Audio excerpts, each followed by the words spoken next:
Hello and welcome to the City of London, a city within a city.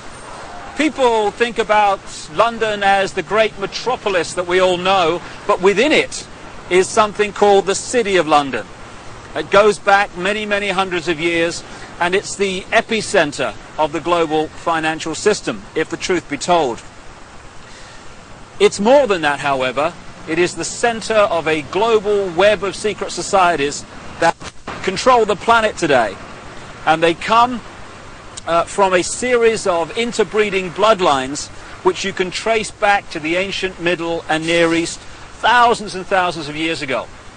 And the staggering truth is that these interbreeding bloodlines under different names have increasingly controlled planet Earth from that time to this, never more so than today.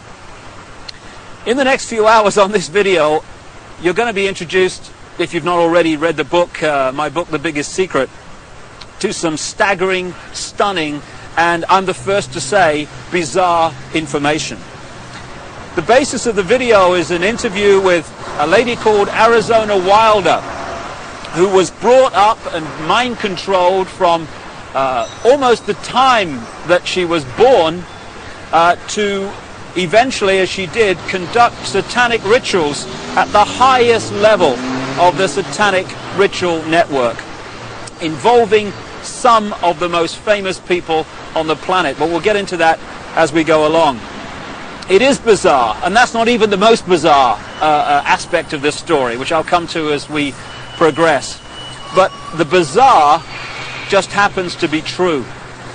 And this video is designed to be a companion to my book, The Biggest Secret, and you'd get more out of the interview with Arizona if you've read that book. But what I'm going to do to start with is just set up a few basic background details that can allow you, if you've not read the book, to follow the story and the revelations that Arizona is going to unfold for us. As I say, this is not just a City of London financial district. It is the center of a global web. It is the spider in the center of the web, as I expose in great detail in The Biggest Secret and a previous book, And the Truth Shall Set You Free.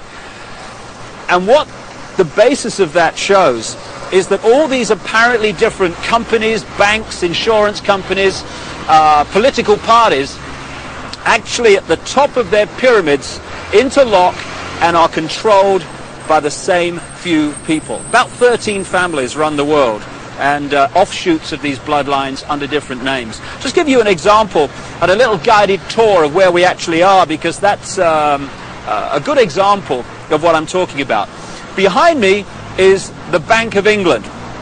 This was created in a charter signed by William of Orange, who became William III, the King of England, in 1688, 1689, and he was one of these bloodlines. And from the moment that he took the throne, then the whole thing started to really epicenter in London. This is when the spider at the center of the web really moved in here.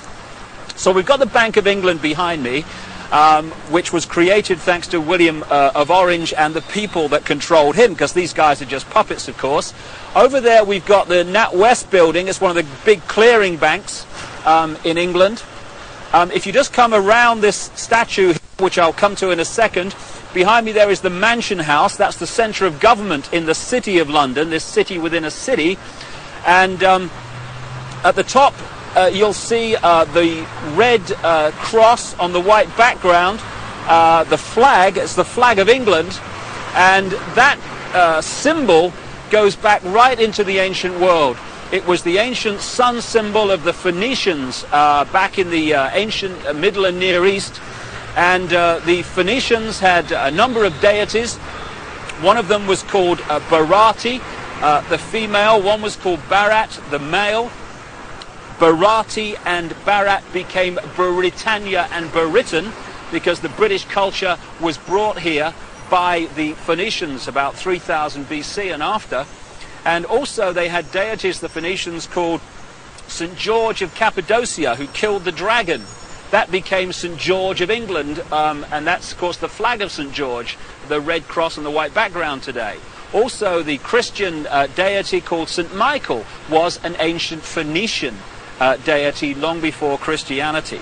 So the Mansion House, the centre of government, is a very, very powerful place.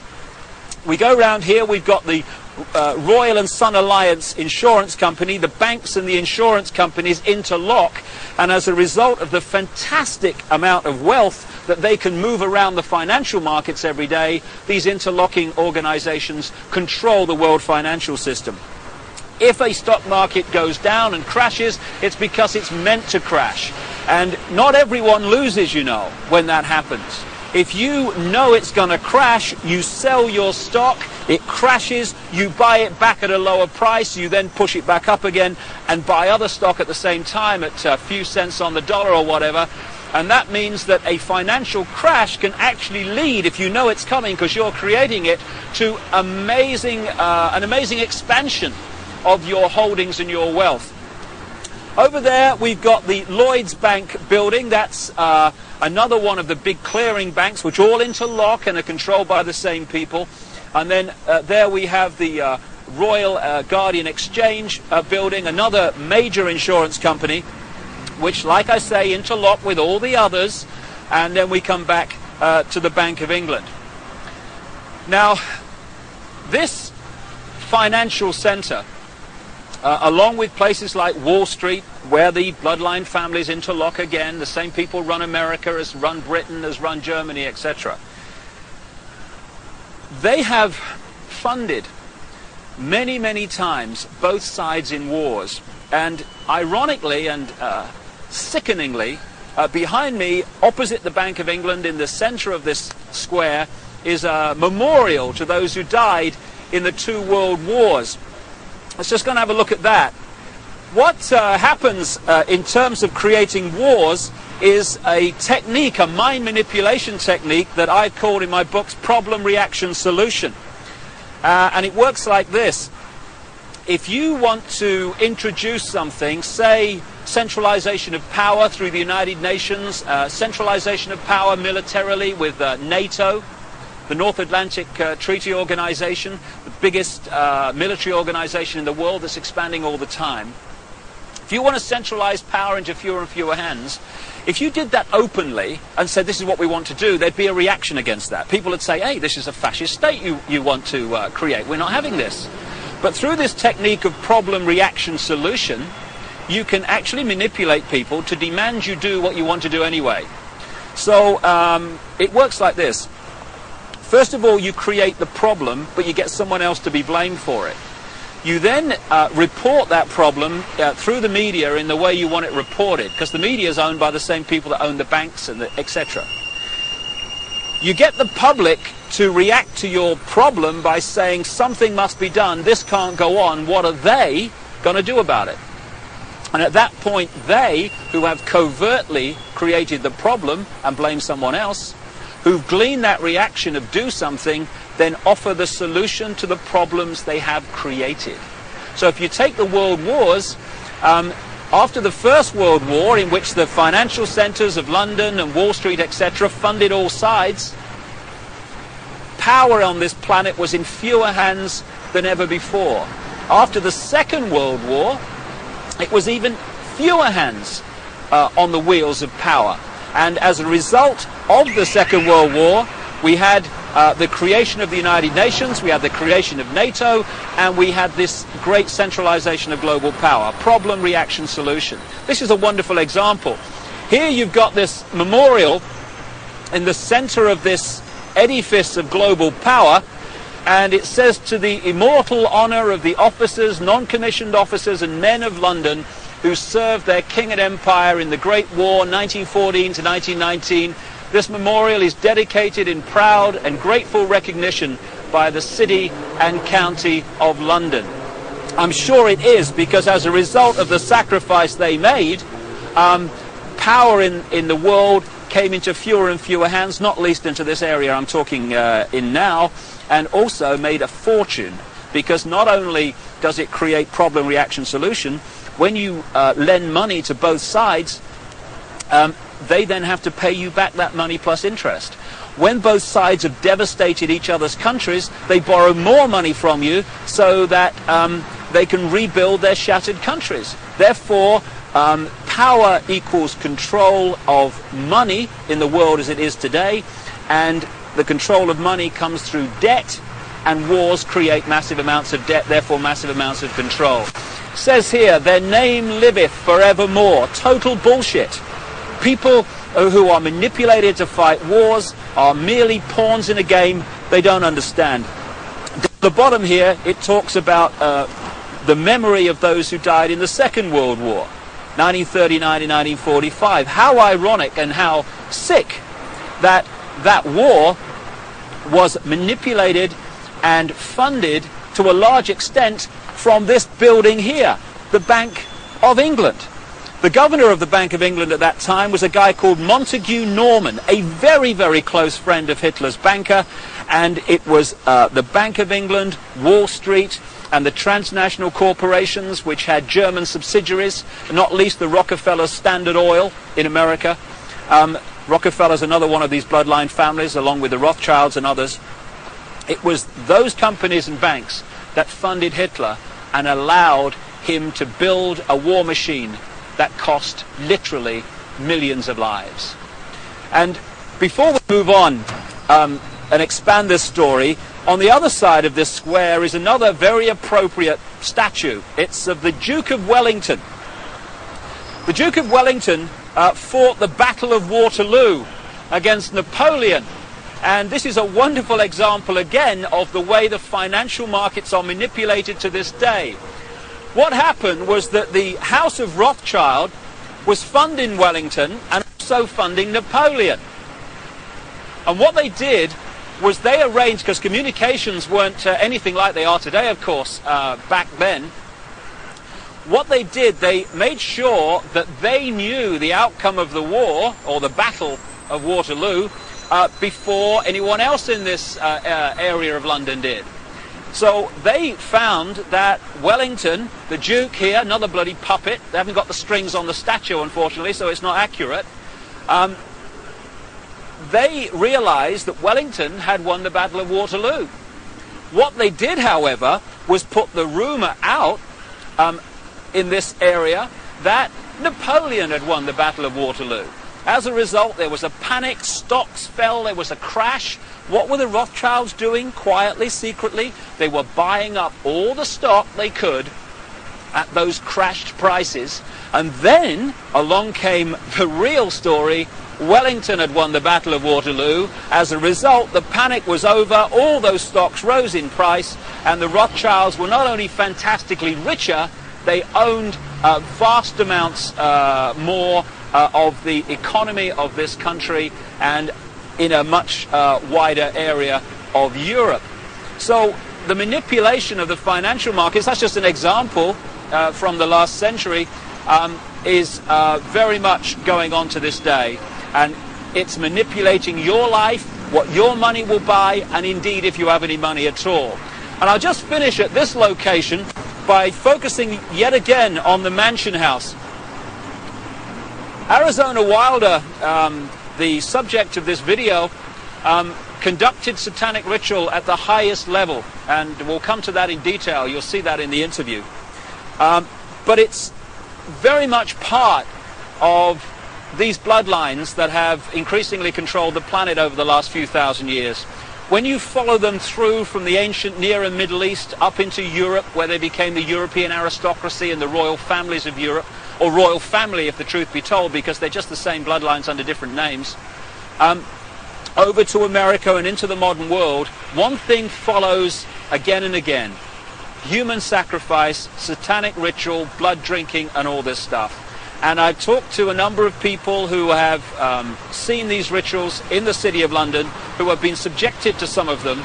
And the Mansion House, the centre of government in the City of London, is one of the key places where it goes on around here when work here is finished for the day. And satanic ritual is very much part of the next topic I want to raise and talk about at another location, and that's mind control. A few can only control billions and the direction of their lives if they manipulate the way we think and manipulate the way we feel. Only by doing that can they control us, because there's not enough to do it physically. And so mind control is the foundation of how it's done, and we'll talk about that at the center of global mind control, at the center of the network that generates it, and that's the Tavistock Institute, not far from here, yet again in London. Well, we're now just a short drive from the City of London, next to this very appropriate poster, Very Bad Things, and I'm on my way to the Tavistock Institute. It is the center of global mind control, and the network that does the research and creates the data and advances the techniques to mind control people in many ways. When you think about mind control, you might think of the Manchurian candidate and some robot with a gun. Kill, kill, kill, kill. But mind control is much bigger than that.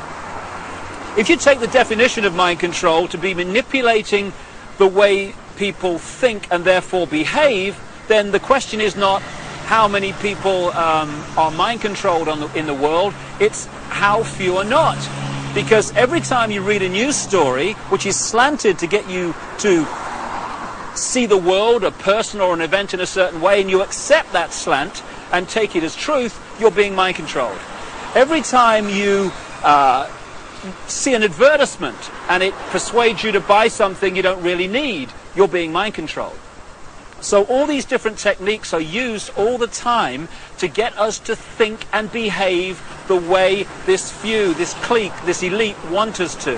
Problem, reaction, solution, getting us to react to events and demanding solutions, the solutions the elite want us to demand. That's also mind control. So mind control is a vast, vast subject. And you know, in the streets of the cities of the world, or the towns of the world, you get these people with the clipboards that are asking you questions called opinion polls. Well, we're led to believe that these opinion polls are to get a feel for what people want so that we can give the people what they want. No, no. Overwhelmingly, those opinion polls are designed to find out if the programming, the manipulation of the public opinion, of the collective consciousness, is actually working. So they'll ask your opinion on various subjects, and if 80% say, yeah, we think in this certain way about this subject, okay, the programs work, brilliant. If only 40% think that way, then the question is, the manipulators ask, what more do we have to do to get more people to think the way we want them to think? So it's all about mind control and emotional manipulation. That's how it works. And we've just reached a point here, a military establishment. The Honourable Artillery Company headquarters, SAH. What is the military? What is the training for the military except fundamental mind control? What happens when you go through the training, especially in the elite organizations like the SAS and the Parachute Regiment in this country, or the Delta Forces in the United States? It is to get human beings to give their thinking processes away to those in the peak caps that have more stars or more stripes on their arm. And you want people in the military to so give their mind away that when someone in a peak cap says, shoot this group of people, then without saying, well, why, or what have they done to me, or whatever, it's all over. Yes, sir, yes, sir. The yes, sir mentality, mind control. And if those people had a drink with the opposition, the opponents, the enemy, they'd probably get on fine. But they don't get to that stage, because when the peak cap says shoot, they shoot. They are mind controlled. And this is what the military is about. So you have mass mind control, you have individual mind control, and I'm just going to now walk just around the corner from here and take you to the headquarters of global mind manipulation. Mind control has been known about for a very, very long time. And to understand many of the things that Arizona will be talking about in the interview, you just need to explain one of the fundamental techniques of mind control. It's called trauma-based mind control. There is a mechanism in the mind that shuts out the memory of trauma. You know when you have a car accident and you can't remember what happened before, the trauma of the actual accident and immediately afterwards? That's because the mind puts an amnesic barrier around trauma. Now that's very, very good, because obviously we don't want to keep reliving and re-remembering severe trauma like accidents and horrors of that kind. But this they began to understand massively in the concentration camps of Germany under the guy known as Joseph Mengele, the angel of death, the infamous mind manipulator and geneticist. They began to understand that if you could systematically traumatize someone, particularly before the age of 5 and 6, then you could turn their mind into a honeycomb of self-contained compartments, amnesic barriers, which were unaware of the existence of the others.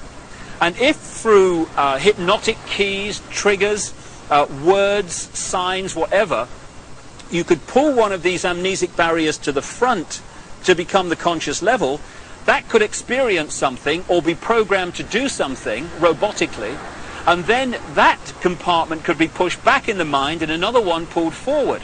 Now this new one has no idea the other compartment exists, let alone what it's experienced or what it's been programmed to do. This has become known as multiple personality disorder, or DID, dissociative identity disorder, which is much more appropriate. And for short, these people are known as multiples, and this is some of the terms that Arizona will be using in the interview. Now we've reached a point here, if we just turn around, of the headquarters of the Global Mind Control Network. This is the Tavistock Institute in Tabernacle Street, 30 Tabernacle Street in London. It was this network, and is this network, that coordinates the mind control program around the world, both on a mass and individual level. The background to this organization is this. It used to be part of the British military psychological warfare department, appropriately, and it was developed by a guy called Dr. John Rawlings Rees. And other parts of the network were established around the world. Stanford in America is one of them. And together they coordinate the mass mind manipulation of the human race and mind program people on an individual level. Just to give you an idea, these mind control people are overwhelmingly those that do the assassinations. Why is it always a lone nutter that's responsible for assassinations? So people say, oh, he was just a nutter. No conspiracy, no more investigation necessary. Why is it that the same psychological profile keeps turning up all over the world with guns, going crazy with guns in the street, killing people, creating problem, reaction, solution situations in which legislation comes through and is introduced as a result of those horrors? Interestingly, Martin Bryant, the man who went crazy with a gun in Port Arthur, Tasmania, just happened to be treated by a guy called Dr. Eric Cunningham Dax. Now, Cunningham Dax was the Tavistock Institute representative in Australia and a close associate for decades of Dr. John Rawlings Rees that sent the whole thing going. So when someone goes crazy with a gun or these horrific things happen, we need to ask the question, are they doing it from their own mind, or are they programmed to do it because of the effect of what they do?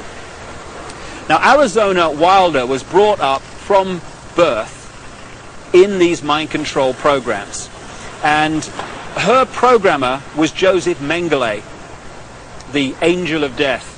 And when he eventually died in the late 80s, because the subject of the programming becomes so attached to the programmer, almost worshipping the programmer, when the programmer dies, often the programming starts to break down. It did with this lady, and that's why now she's speaking out and talking in staggering detail about what she experienced and the people that she was involved with. People might find it hard to believe that Joseph Mengele was in the United States and South America after the war, but there was a British intelligence, American intelligence operation called Project Paperclip, which got people like Mengele and other leading Nazis out of Germany at the end of the war to continue their mind programming and to continue their genetic research and manipulation in America after the war, in the United Kingdom also.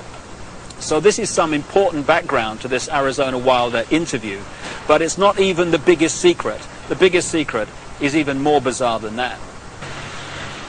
Well, I've now come literally a few strides outside of the official boundaries of the City of London into an area known as Temple Bar, where the Royal Courts of Justice are established, and this is the centre of the British legal profession. Not just the British legal profession, but the legal profession of the world, as the biggest secret exposes. This is where they come to the bar, as it's said, to become barristers, the top of the legal profession, and eventually to become the judges that are part of the network, of the secret society network, overwhelmingly, who are told what to do. And when you've got judges being told what to do by the secret society network, what justice is there? Temple Bar is named after the Knights Templar, one of the secret societies in the ancient world that I talk about in my books, and they were part of this network, and their successors are continuing that manipulation and agenda to this day.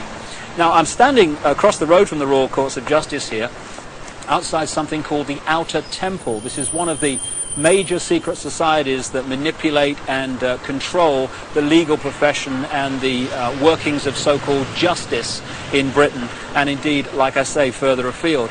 But the reason I've come here overwhelmingly is to point out something in the centre of the road here, at the boundary between Temple Bar and the City of London. And it's a massive reptile figure, dragon figure, in the centre of the road. Now, we're getting into what the biggest secret is here, because when you go around London, and indeed looking at the coats of arms of the aristocratic families, etc., again and again you keep seeing reptiles, you keep seeing dragons, and you've got the serpent race and the dragon race constantly recurring in the ancient texts describing the gods of the ancient world. And there is a reason for this. There is a reason why dragons appear everywhere, and that is the biggest secret, which Arizona Wilder also has experienced. Right at the start of our little tour of London, in that square outside the Bank of England, it's also possible to see again this same theme that keeps reoccurring of flying dragons, of flying serpents. We've seen one major serpent figure, serpent statue, at one entrance to the City of London near the Law Courts, and here I am now alongside the River Thames at another entrance to the City of London, this epicenter of global control. And what do we have to signpost the fact that you're entering the City of London? Yet another flying dragon, this one holding the shield with the red cross on the white background, this ancient symbol that I talked about, with the flag on top of the Mansion House and the flag of England, the flag of St. George. So what's going on? Why, when you look at the ancient accounts of the ancient gods, do you again and again see this reoccurring theme of the serpent race, the serpent gods, the flying serpents?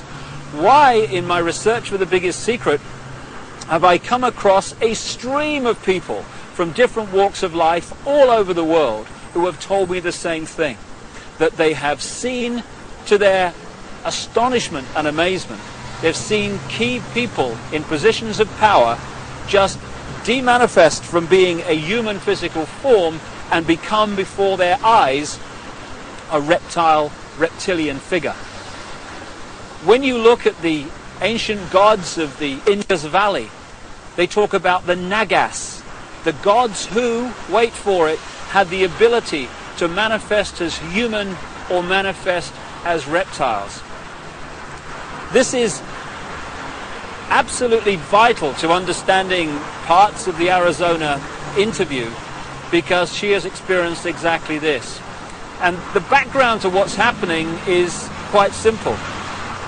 This three-dimensional world that we appear to live in is only one frequency, one dimension of existence. We have a frequency range which we can perceive. We call them the physical senses. But outside of that range are other frequencies, other dimensions of existence and life that are sharing the same space that we are. In the space that my body is occupying now, for instance, are all the radio and television frequencies broadcasting to London. I can't see them, they can't see each other, they're not aware of each other because they're on different frequencies. Only when the frequencies become very close do we have what we call interference on the television or interference on the radio. And it's the same with creation. We live in conscious terms in this three-dimensional world. So this is our reality, this is what we perceive. But there are other dimensions. And the one closest to this is the fourth dimension. And staggering as it may seem, and you really have to read The Biggest Secret to see the immense supporting evidence for this, a reptilian race from this fourth dimension is the source, or one of the key sources, of the manipulation of this world. Back in the ancient world, again documented endlessly in so many parts of the world, in ancient texts and legends and accounts, are the stories of how this extraterrestrial race interbred with humanity, creating hybrid bloodlines. And when you do the genealogical research, you find that it is these human-reptile hybrid bloodlines that actually have occupied the major positions of power through the history of the last few thousand years, and today are in the key positions of power, running the banking system, the business system, the politics, the military, etc. And Arizona Wilder, who had no idea of all this other information coming towards me in researching The Biggest Secret, when I met her, she said and told me about how at various satanic rituals involving the most famous people in the world, she had seen them again and again turn into reptile figures and then come back again during the ritual. I got a call from the head of an organization in America called Parents Against Ritual Abuse, who told me again from her experience how many of her clients who had been subjected to satanic ritual had reported the same story of how the participants had shape-shifted, as the term goes, from human to reptiles and back again during the ritual. And one of the key areas, one of the key families identified by Arizona Wilder in her accounts is one not too far from here, and it's very famous indeed. And that family and that bloodline live here, or at least partly live here. Buckingham Palace, one of the many palaces and homes of the British royal family, the House of Windsor. They're seen as bastions of the establishment, the British establishment, but in fact the Windsor bloodline is not British at all, it's German. It's really the House of Saxe-Coburg-Gotha. And on Prince Philip's side, the husband of the Queen of England, he's a Mountbatten, which is really Battenberg.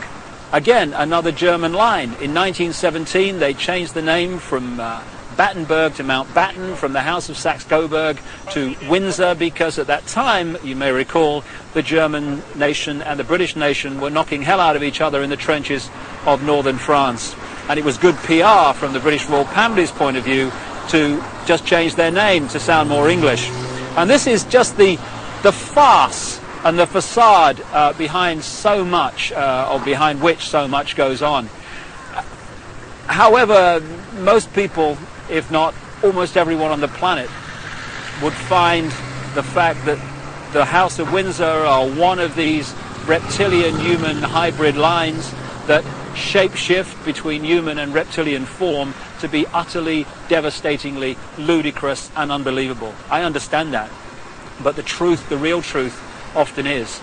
And Arizona Wilder, in the interview that's coming up now, is going to talk about her experiences of seeing this happen. Well, I think that's all you need to know and appreciate to understand the kind of information that Arizona Wilder is going to reveal to us now, except one thing. Across the millennium years is crunch time in this whole agenda, crunch time for the human race. This is the time when this network of interbreeding bloodlines wants to bring in its global fascist structure of a world government to which nation states would be administrative units, of a world central bank and a world currency, a currency that wouldn't be cash, it would be merely electronic, for which there are fundamental implications for human freedom. and also the World Army, which is designed to be NATO, expanding and expanding as it is now, of course, to become the fully fledged World Army, World Police Force. And underpinning that little lot is designed to be a microchip population, in which we are microchipped with our financial details, our medical details, etc., etc. And that would allow not only electronic tagging, people knowing where we are all the time, it would allow the external manipulation through this electronic means of our mental and emotional processes.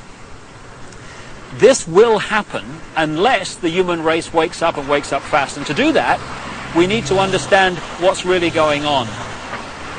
And to let people know that, we've got to stop beating about the bush, stop pulling punches, stop pussyfooting around, keeping information from people, oh my goodness, how will they react, and just say, this is going on, take it or leave it, make of it what you will, but this is what's going on.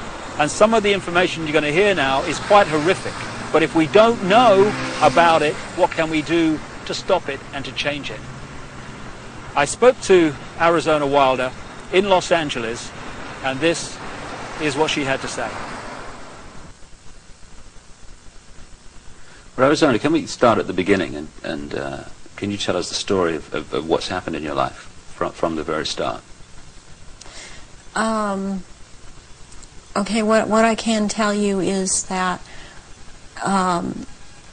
before I started looking into my life, back in 1989, I was starting to have flashes of things, and my life was not what it seemed to be, which is why I started looking into it.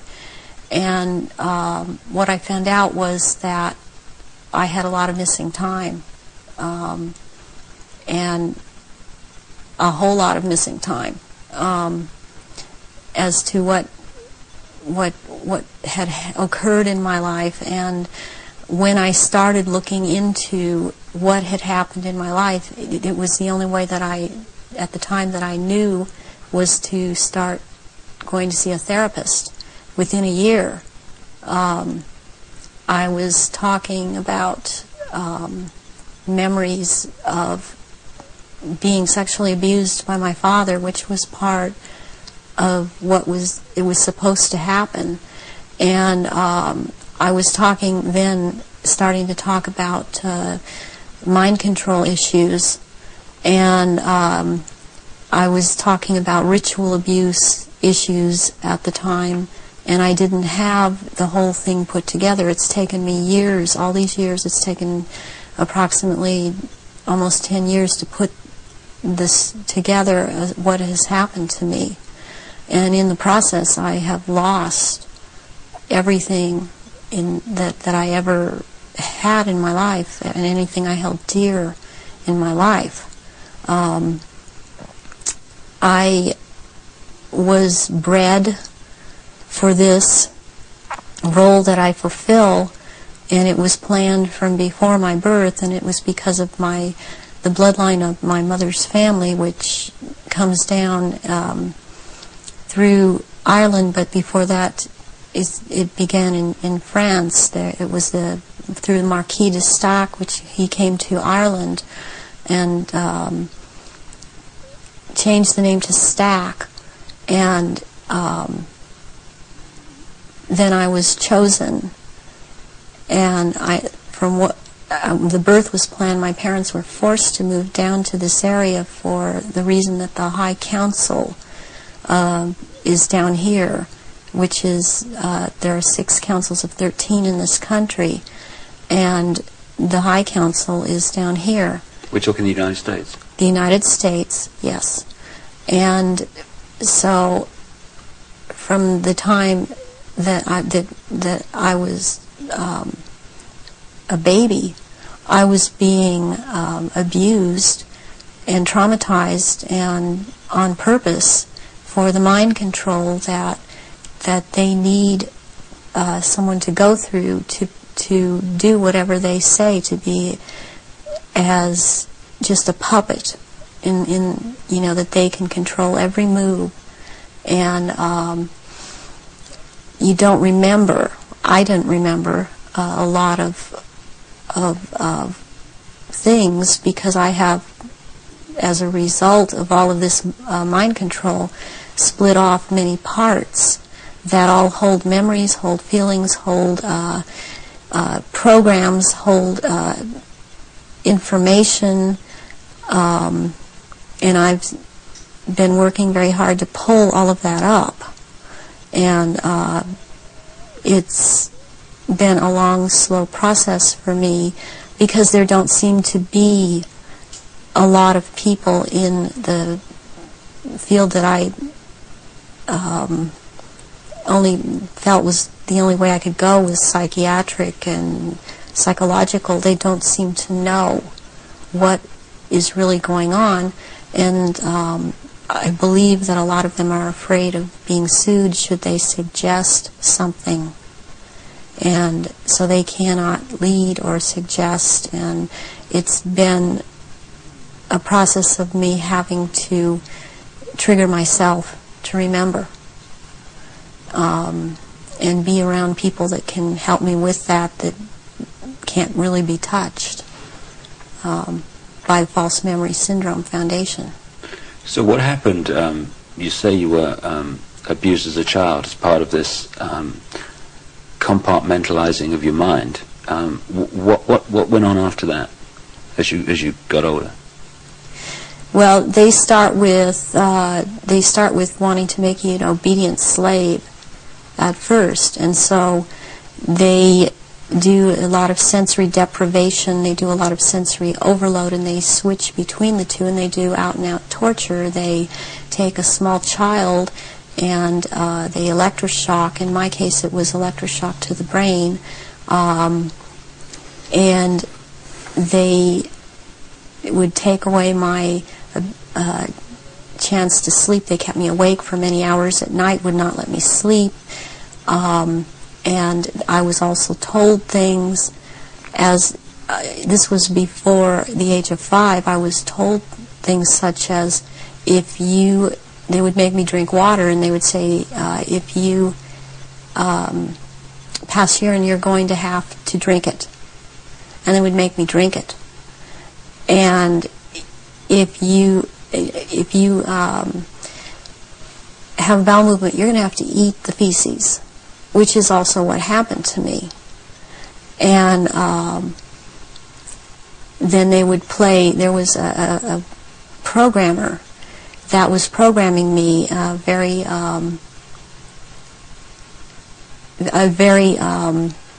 infamous person in history, who actually has been in this country, and he was known as Dr. Green.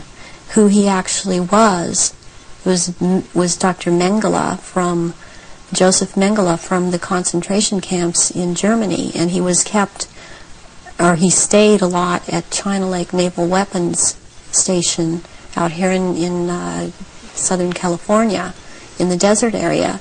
And I would be around this man a lot, and he used to tell me that the scar that he had on the left cheek of his face was actually from, he was into fencing, and that it was from that, but actually the scar on his cheek was from one of his own programming techniques, that he would put a child in a box and with a sword and tell the child to defend the box, even if it meant his own death. Then he'd tell another child to break into the box, and which this child would do, and then the other child would then jump out of the box and shove the sword or the lance straight through the other child. And at one point he got into it where this child actually got him in the face with the sword. And he would wear a huge emerald ring on his left hand, on this middle finger, and he would twist this emerald around, and for programming, and he was into using long-colored ribbons of different colors, and you had to choose a certain ribbon, or you were given a certain ribbon, and that meant that this certain thing was going to happen to you. and it was like picking sticks out, or drawing sticks out of a hand, out of someone's hand. I saw games of Russian roulette played where it was chosen beforehand that a child would die, and the child would put the gun up to his head and pull the trigger, and this child would end up dying. But it was meant to scare all of us, keep us in terror, as there were many other children that were around me that went through the same thing. I have run into people from my childhood that have known me, and I've recognized their names, and even if they change their names and change their hair color, as I have done, they have recognized me, or I have recognized them, and I know their name. They know my name. There isn't any way for this to have happened. It's just beyond coincidence. And when you get older, I mean, they start taking, this programmer in particular, Mengele, would take me to rituals. I went to rituals with him all over this country, and in Britain, and in France, and it was known by intelligence agencies in this country that this man was here. They brought him here. Is that Project Paperclip you're talking about? Yeah. Through the OSS. And my family, or my so-called family, are all DID.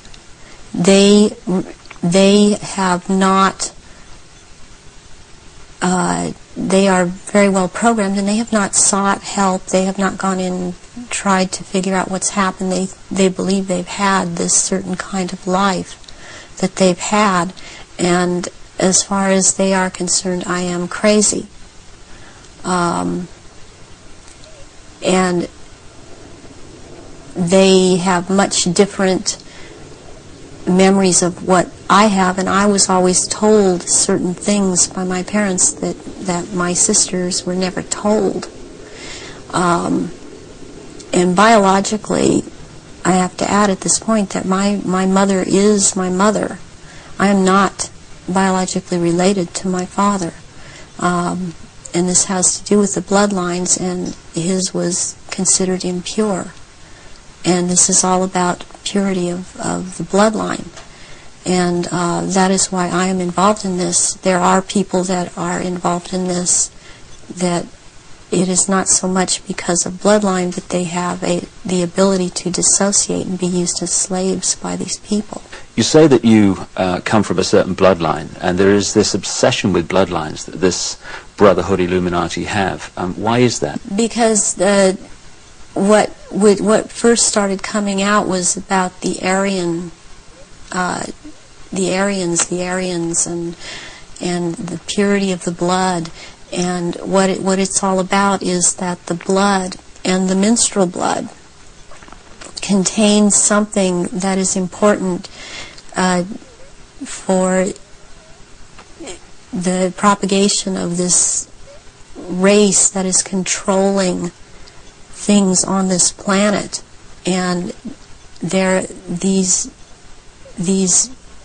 people that are in the organization that the Council of 13 is under, and they have something called the Grand Druid Council, or the Octagon, they're called the Illuminati. And the Illuminati are actually run by these 13 bloodlines, which are all of the royal families in Europe and in England. And they need the blood because they are, in fact, not human. They take human shape. They are reptilians. And they need the blood. The blood helps them maintain their reptilian shape, and it helps them maintain their sanity, and it helps them to live in this world because they are not from this world. Does that relate to what the Nazis call vril power and what the Hindus call the serpent power in the blood? Yes, the blood has something. It has something in it. It has secretions from the pituitary gland and from the pineal gland, and it has a very strong drug in it that they also, I mean, this is the one that keeps them from going crazy, and it's like heroin or like endorphins, and it's much stronger.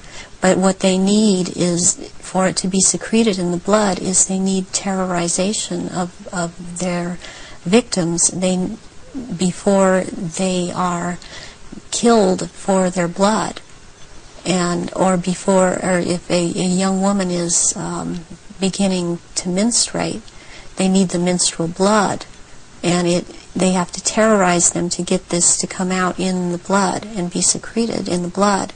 Is this the what other people have told me about, that at the point of great terror, like the point of sacrifice, there's an adrenaline that enters the bloodstream? Is this what they're looking for? Yes, that and this other element comes and secretes out through the blood. This all comes out through the blood at that time, and it's at that point they are actually staring into the eyes of the head of at some of these rituals, or at a reptilian. They are staring into the eyes of this person, and they're held. It's a hypnotic gaze these reptilians have, and it holds the victim in an absolute trance, in a trance of terror, and then they are killed at that moment as they are staring into their eyes. And not only do they can't hold their shape when this happens. The human shape they cannot hold. They go back into reptilian shape as this is happening, because it's like an animalistic type of excitement of the kill. And they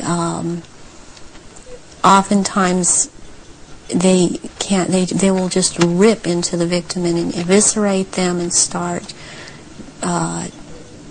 eating the flesh of this person too.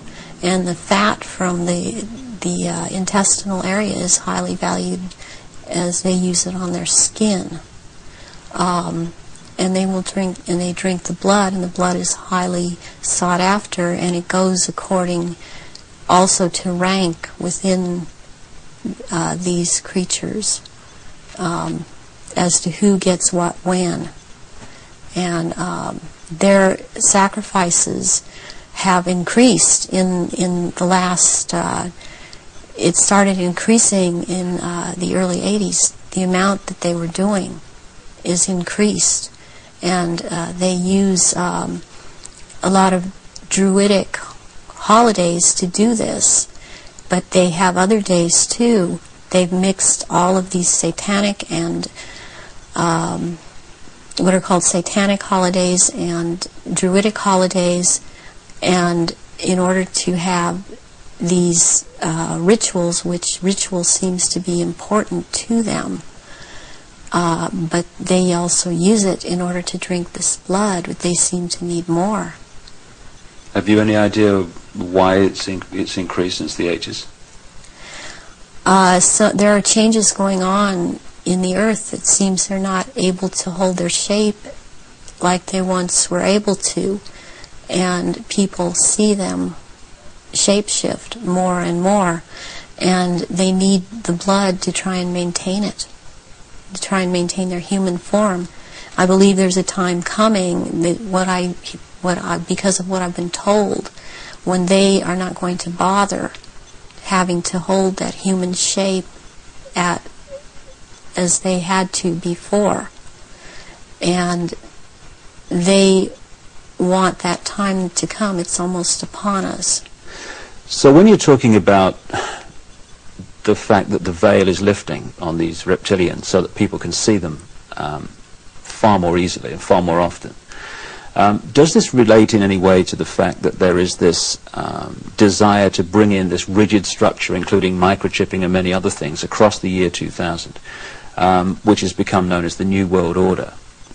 Is that coming in because it is known that the people are going to see what the game is, and there has to be control of the people at that time? Yes, it's very connected. I started talking about the New World Order back in 1990, and I was very psychologically and physically affected so much by what was coming out. I wasn't watching television. I was not aware that certain individuals in this country, George Bush, were talking about the New World Order. I was talking about it because that is what was coming out, and knowing that the first time that inside of myself that I'd heard it was in conjunction with the Nazis, and that came from Mengele. And I started realizing that there was something going on, and then it scared me. And I didn't really look into it for years, but I was being harassed constantly. I was being told. At one point, I had someone telling me that I was being, and who was ex-Army intelligence, ex-CIA, telling me that I was being monitored by the National Security Agency. And I didn't have the whole story then, so I did not totally understand why this was happening. But yet I was being followed by cars or vans that said G12, G14, and in this last year, which has really been very hard, I've been followed by G41 vans, and I had to find out what those were, and that is naval intelligence. But this whole thing is going towards around the year 2000, and when they are going to establish themselves openly as a new world order, and it's headed toward that, and that's what everything is being prepared to or prepared for. And I have actually got I've got a sleeping program right now to return, because I've left, but to return for that time, and it's called End Times Programming or Janus Programming. And Janus relates back to Nimrod of Babylon. Yeah, there is a group that used to be in contact with me all the time, and they stopped trying simply because I didn't obey them. They would be in contact with me all the time. They're called Janus, which is also the two-headed Roman god of change, and their headquarters is in Brussels, Belgium, in the NATO building. And they are a group of psychiatrists and doctors who are into mind control, and they are one of the many groups involved with the Illuminati. And they would contact me and tell me, give me directions that I was to psychically kill this person, or psychically injure this person, or scare this person. They'd give me the location. And I started questioning this, and I had a contact who since has seemed to have disappeared because she couldn't get the funding, and I had called her about this group, and she's the one that was the ex-CIA, ex-Army intelligence person, and she knew about these people, and she said, yes, you're right, this is what is going on. Your experience being brought up in this Illuminati environment, were you ever told anything about where these reptilians came from, and what is the history of it all? I was made to learn through Mothers of Darkness, which is a certain aspect of the organization, because that was an early part of my training, the history of what was the Illuminati on this planet. And what I learned was that the Aryans originally were from Mars, and the reptilians came to that planet they came from another place. They came to that planet. They came to rule, because they wanted to mix, so they said, with that race, and but they became the overlords, and the Martians or Aryans were seeking to escape from it. They went to the moon, and then were there attacked, and they then went to Earth and established culture here on Earth approximately 6,000 years ago. And at that point in time, they were doing well, and they were mixing with the indigenous population of this Earth. They were getting along with. And then about 4,000 years ago, the reptilians arrived here and again began to take over, and they instilled themselves in different places underground in the Earth, and also this one part of them, the ruling part, took over and became involved in the politics and in the religion, and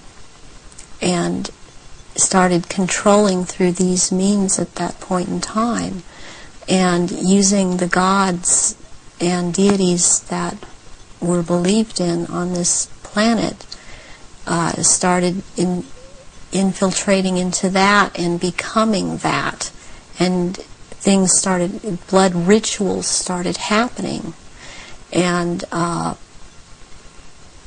since that time, that is the way that it has been.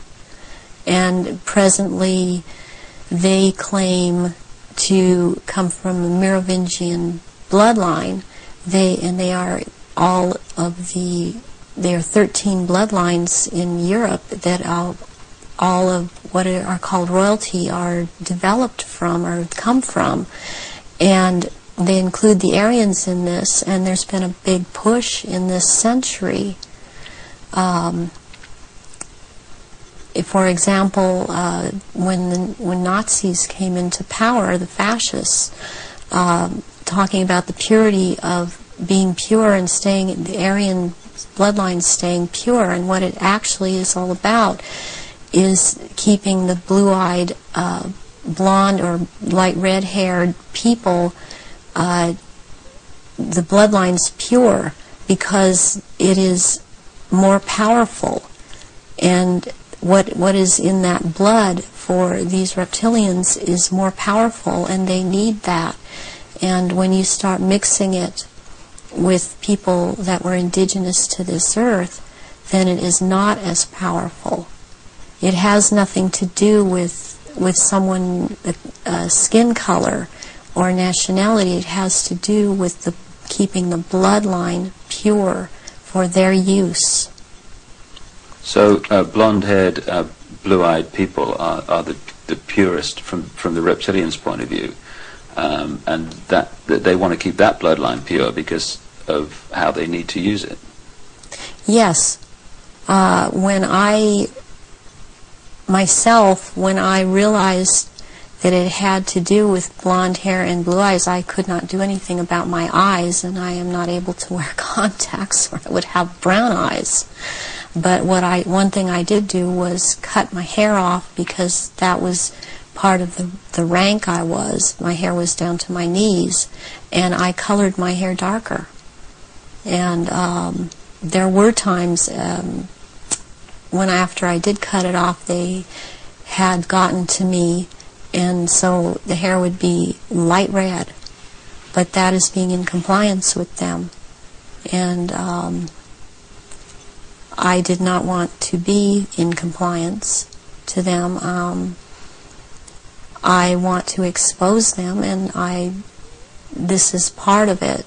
And I won't be what they want me to be. When you look at some of the ancient accounts, like the Sumerian texts and many other accounts, they talk about the gods interbreeding with humanity. Is this relevant to the reptilian way of infiltrating the human race?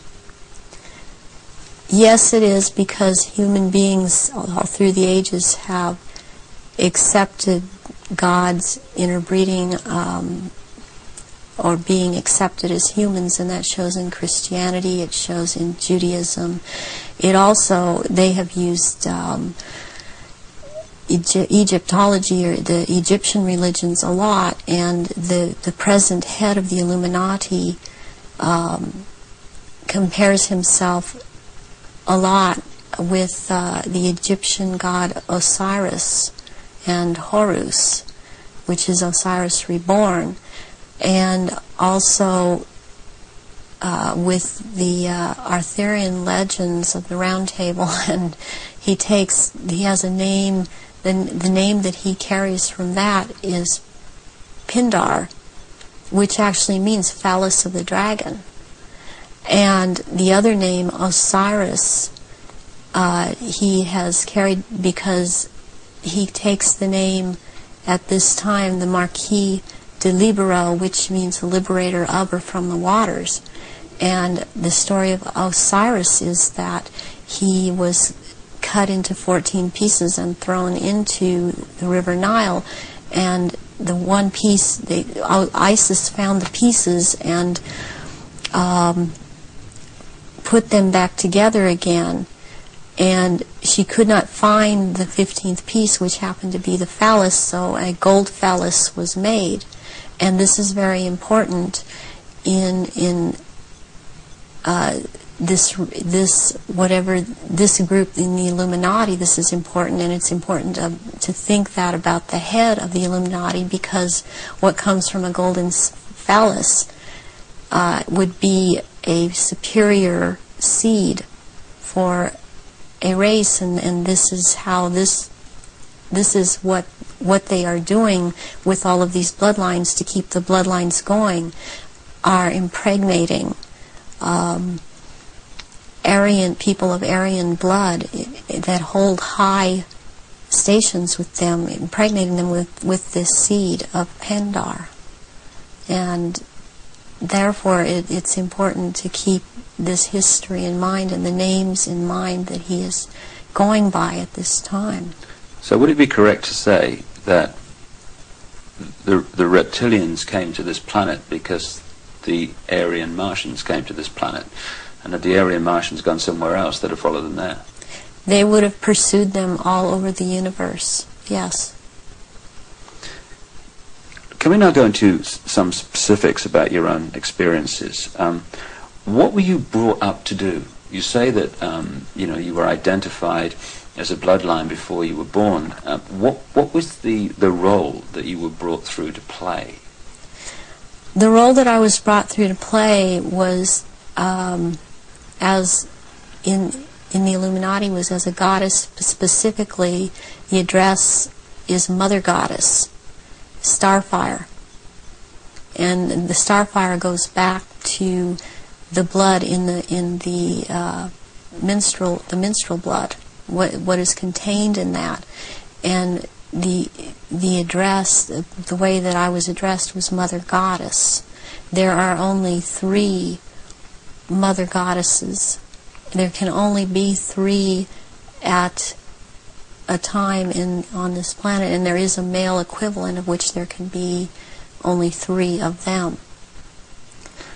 Why mind control someone to conduct these rituals, like yourself? Why don't these reptilians just conduct their own rituals? they don't seem to have the psychic abilities, and they look for people that have that, and people in the bloodline that have that. And I've had that.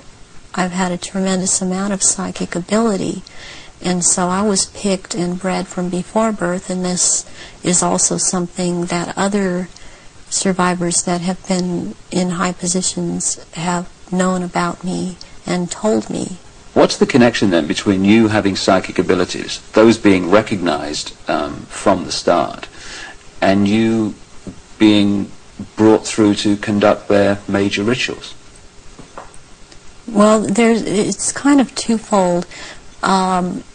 First of all, they needed the psychic abilities because they control or attempt to control events, because I would have the ability to foretell what was going to happen, and they needed the information to just try to control it to an outcome that was good for them. The second thing is that during the rituals, you had to have psychic ability. You have to be very powerful in that way to call out the old ones that are also reptilian, that come from another dimension. They actually they materialize from out of another dimension and are present at rituals, and they are so powerful, and their presence is there's such an evilness about them, and they want out of this other dimension, and they can't. They have to be called out by someone who has that power, and the reptilians don't have this power. That's very important, that they don't have this power to call out these old ones that have to do with them. And what is it that humans have that the reptilians don't have, that means they don't have the power to connect interdimensionally, and some humans do? We have the ability to foresee, to be able to become vibrationally higher, and see into those levels, go into those levels, and in fact, agencies use this. They call it remote viewing. Humans have the ability to go into the past, to go into the future, to go to other places, to astrally leave their body, astrally, and to see things that we've always had this ability, and it's like having the third eye, which they don't have. They don't have this ability. So during ritual, these old ones are called out, and they are what Christianity would have called the demons. They are called out, and there is a circle that it has a hexagon in there, which is a powerful occultic symbol, and then there is a pentagram, and then there, in the middle of that, there is a triangle, and if you're the one calling them out, then you stand in the triangle so that you're not devoured or taken by these creatures that come out. That creates an energy field around you which they can't penetrate. They can't penetrate it, and they cannot get outside the pentagram. And they want out. They're always demanding to be let out. And so you have to be very powerful to keep them in line and to make them go back when it is time for them to go back. Why do the reptilians want to manifest these quote demons at the rituals? It brings power to the rituals. It brings power to them. They are told things by these entities, and they are encouraged to go on with what they're doing, and knowledge is imparted to them through these entities. but it takes a person with the ability to bring them out and make them answer, because they don't want to cooperate. They have to cooperate when the right person has control over them. And that's to do with that person's energy and ability to use right. energy. Yes. You talked about the Aryan race coming from Mars. One expression of it seems to be very clearly what we call the Phoenicians. The Phoenicians had two deities, St. George, which became a British deity, who defeated the dragon, which seems incredibly symbolic, and also St. Michael, who, according to the legend, banished Satan, or this negative force, into the abyss. Is this symbolism of the abyss anything to do with the fact that these reptilian demons of another dimension are somehow locked in a time-space prison, and they can't get out, and they can only get out when they're brought out in that way? Yes, they want out of that dimension. They have been thrown into that dimension, and they can't leave that dimension. And that's actually what the abyss is about, is being in a different dimension. It's like something to do with the fourth dimension. And before I even knew, for example, what I was saying, or I realized what I was saying, I would be saying things to my therapist and other survivors that the fourth dimension was a dimension to stay away from. Not at that time understanding the whole thing.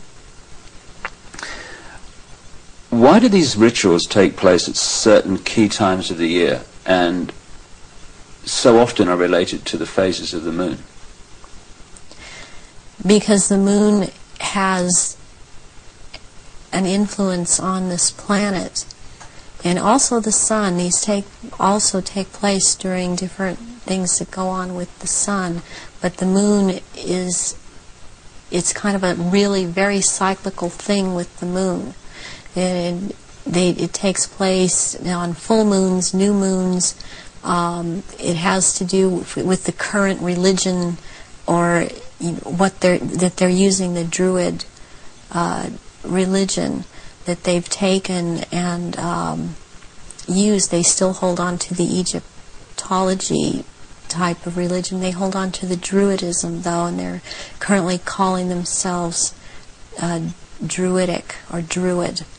And Druidism is tied in with the cycles of the moon, on which it has to do with planting, sowing, and harvesting, and there are so many days that they can use from this to their own purpose and their own end, that they bring it about. There's a lot of ritualization with Druidism, and they love ritualization. So take us through one of these rituals that you conducted at the highest level of this global brotherhood. What would happen? There were people that were bred from birth. They were bred to be ritual sacrifices. I have a problem with what they is said a lot today, especially by the False Memory Syndrome Foundation, that how could all of these people disappear, or how could all these babies be born? I worked with a nurse midwife. We did home births, and it's very easy not to register a child when it's born. And then they have these children that they're kidnapping and bringing in from other countries, and no one misses them because these are third world countries. And children they have the most energy, the purest energy, they're the highest form of sacrifice. And they will terrorize these children and mind control these children. And in rituals, by the time they're brought into rituals, they may be drugged, or they may not be drugged, or they may be in an altered state because of the mind control. and they are used as actual blood sacrifices during these rituals because of, again, reptilians needing their blood.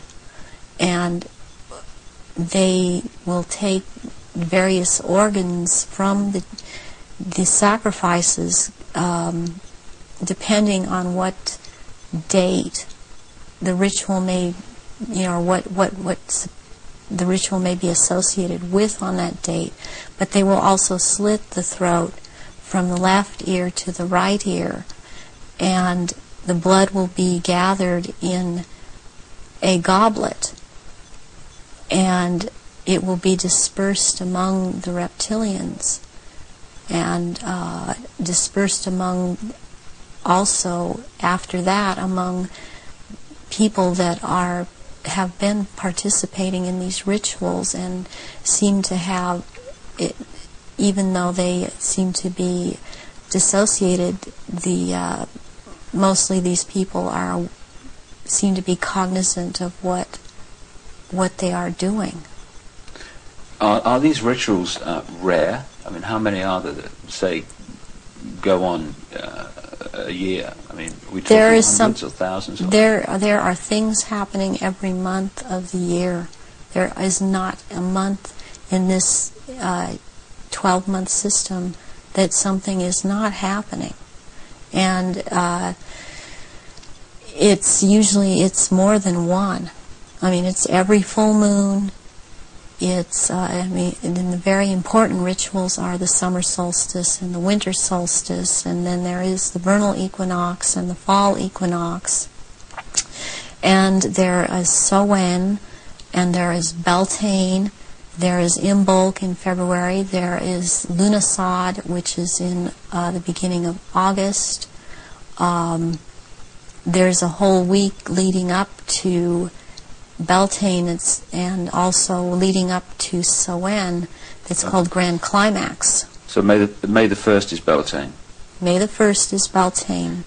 Halloween, particularly in America, has become like a mini Christmas, almost like a holiday of celebration with a trick and treat and all this other stuff.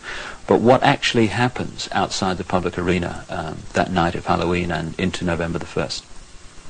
Away from the public arena, there's a ritual that's taking place in 6 different locations in this country for all of the councils of 13 in the area that I'm in. It is the East Side Christian Church on 7th and Temple Street in Long Beach. And it is for the High Council of 13. And in this country on that night, it is a satanic ritual. It's actually, there are 3 nights in a row at that church. The first night is Halloween. What happens on the night of Halloween? That night is about the worship and homage to Satan. And that is what a lot of people in this country know the devil to be. This is about the devil, Satan. And Christianity talks constantly. I mean, I believe they created Christianity to be what it is.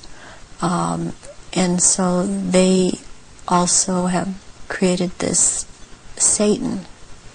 And so they control in that way.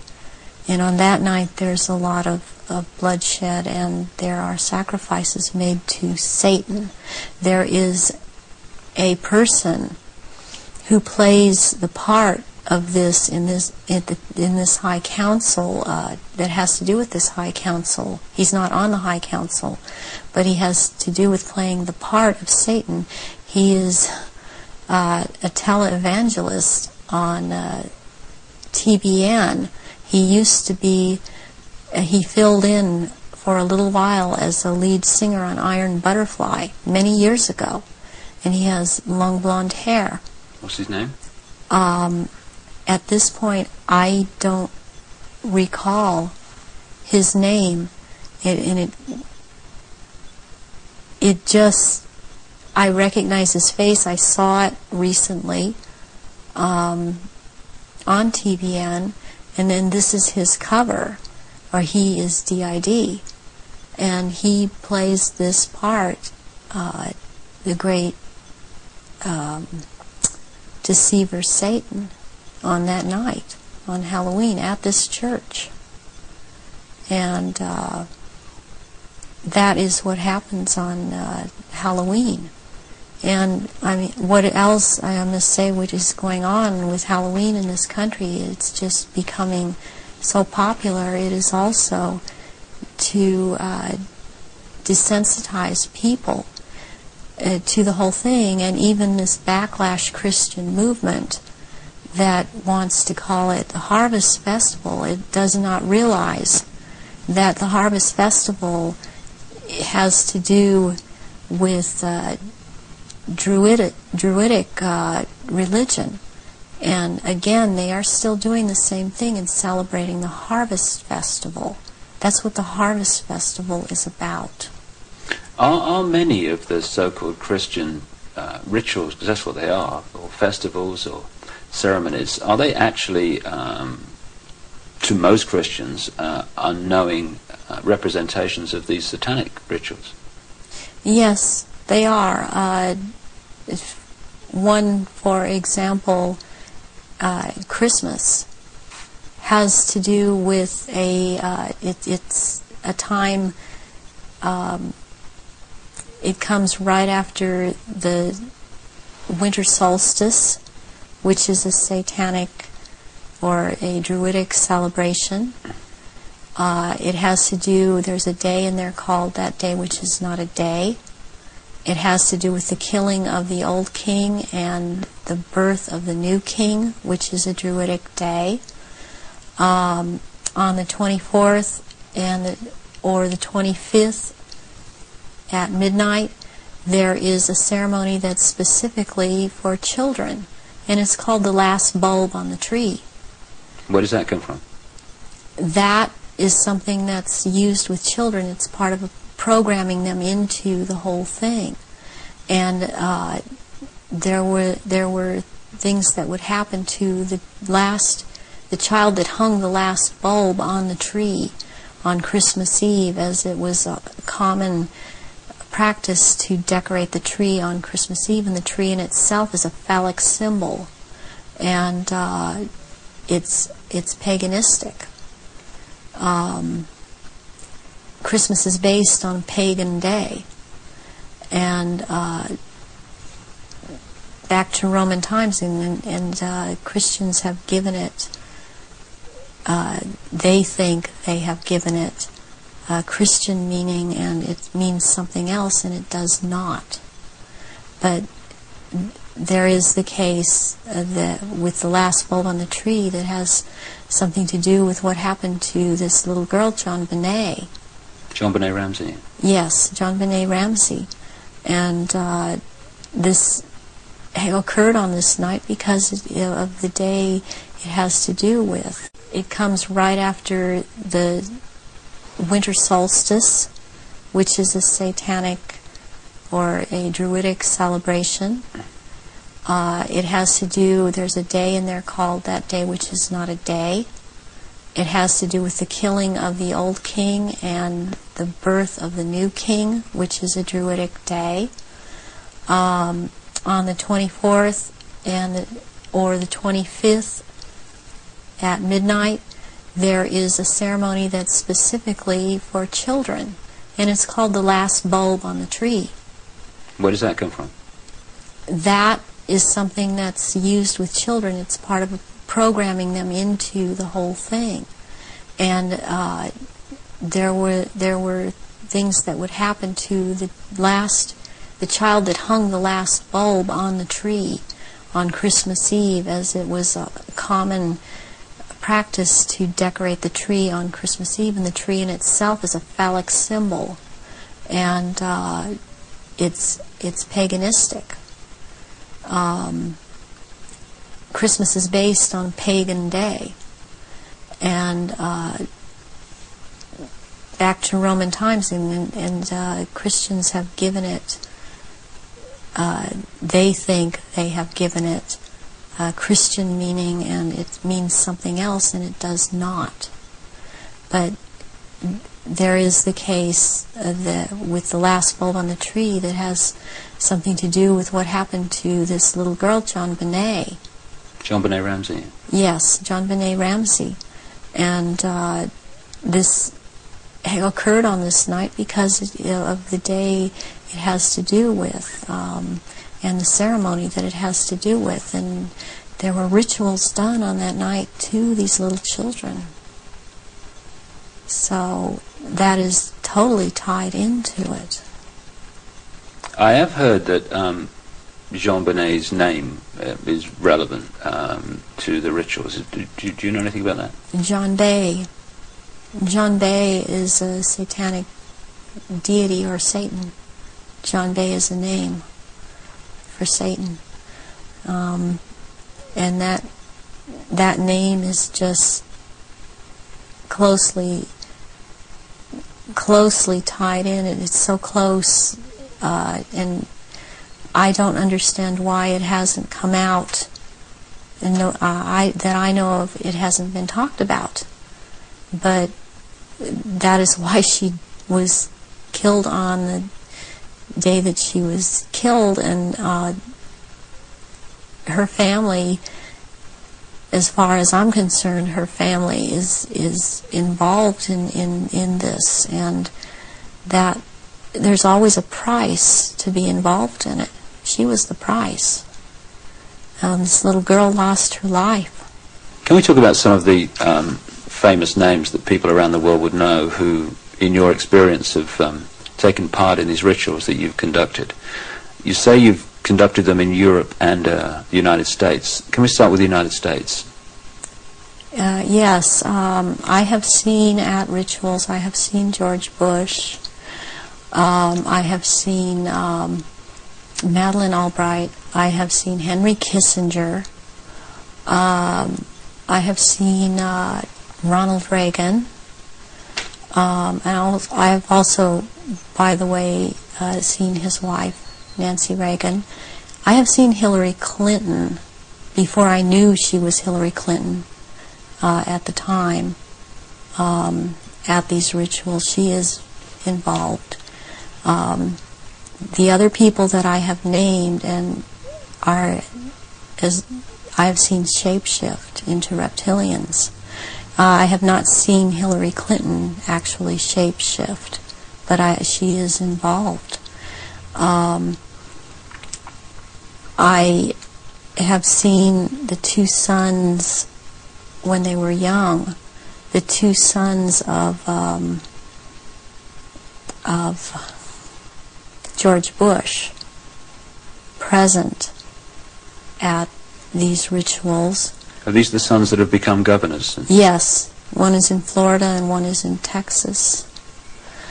I have seen, did I mention J. Rockefeller?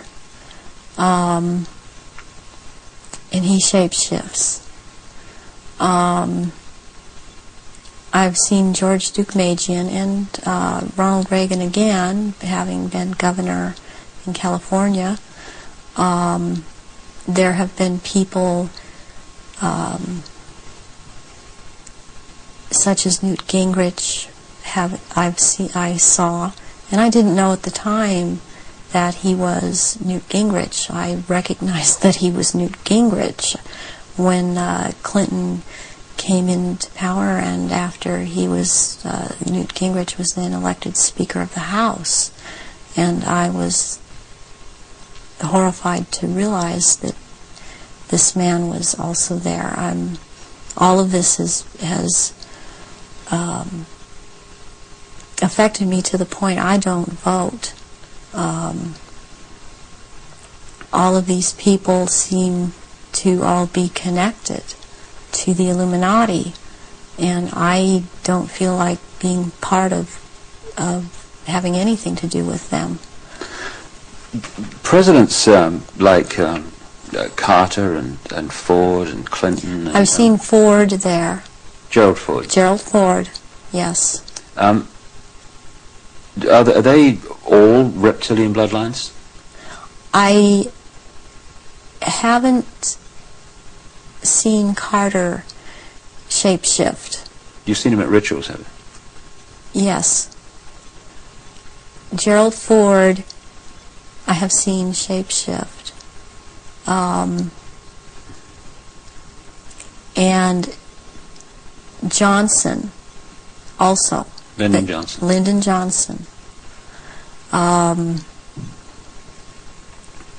Also, Dr. Joseph Mengele, who took me around to these rituals a lot of the time,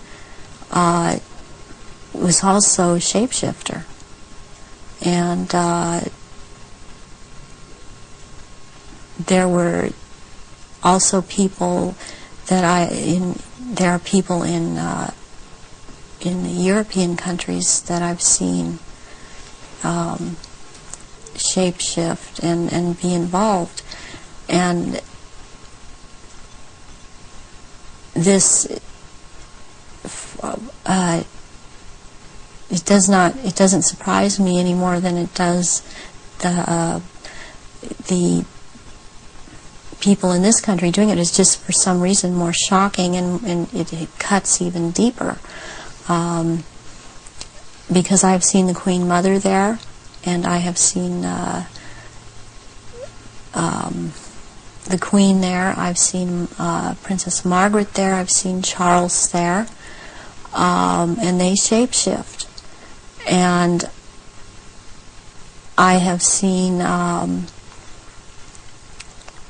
this.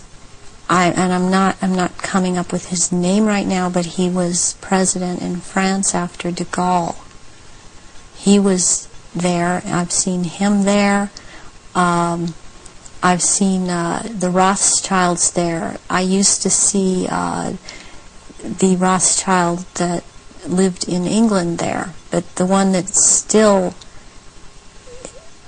goes there and is a shapeshifter, Guy de Rothschild, Baron Guy de Rothschild, has been to all of these rituals and has been over in this country under the name of Dr. Barrington and tried to program me, and has impregnated me several times with eggs that were taken from me years ago and were impregnated with semen from Pindar and then placed back into my uterus. This has happened to me twice, once at age 39 and this year right before I turned 43. And I had told my therapists ahead of time, before I ever could have known that this had been done to me. And it's happened at a certain place in where I have been living in the San Fernando Valley. It's happened at a house on Tyrone Street in Sherman Oaks. And my understanding is that there have been other survivors that have talked about this location as having been involved with programming and so on. And he has, the Baron Guy de Rothschild has tried to program me. All these years he has been trying to control me, get me back under control.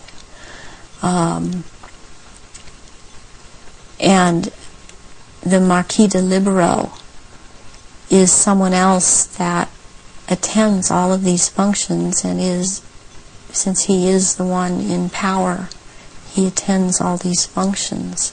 I have seen Tony Blair there, and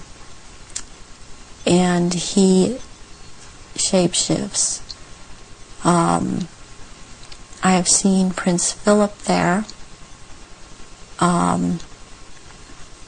They all have their quirks as to how they act, even in their reptilian form. And they all, I mean, they act, they don't act all like robots, but they have their quirks, they have their so-called personalities, but they are all cold-blooded. They would kill at the drop of a hat.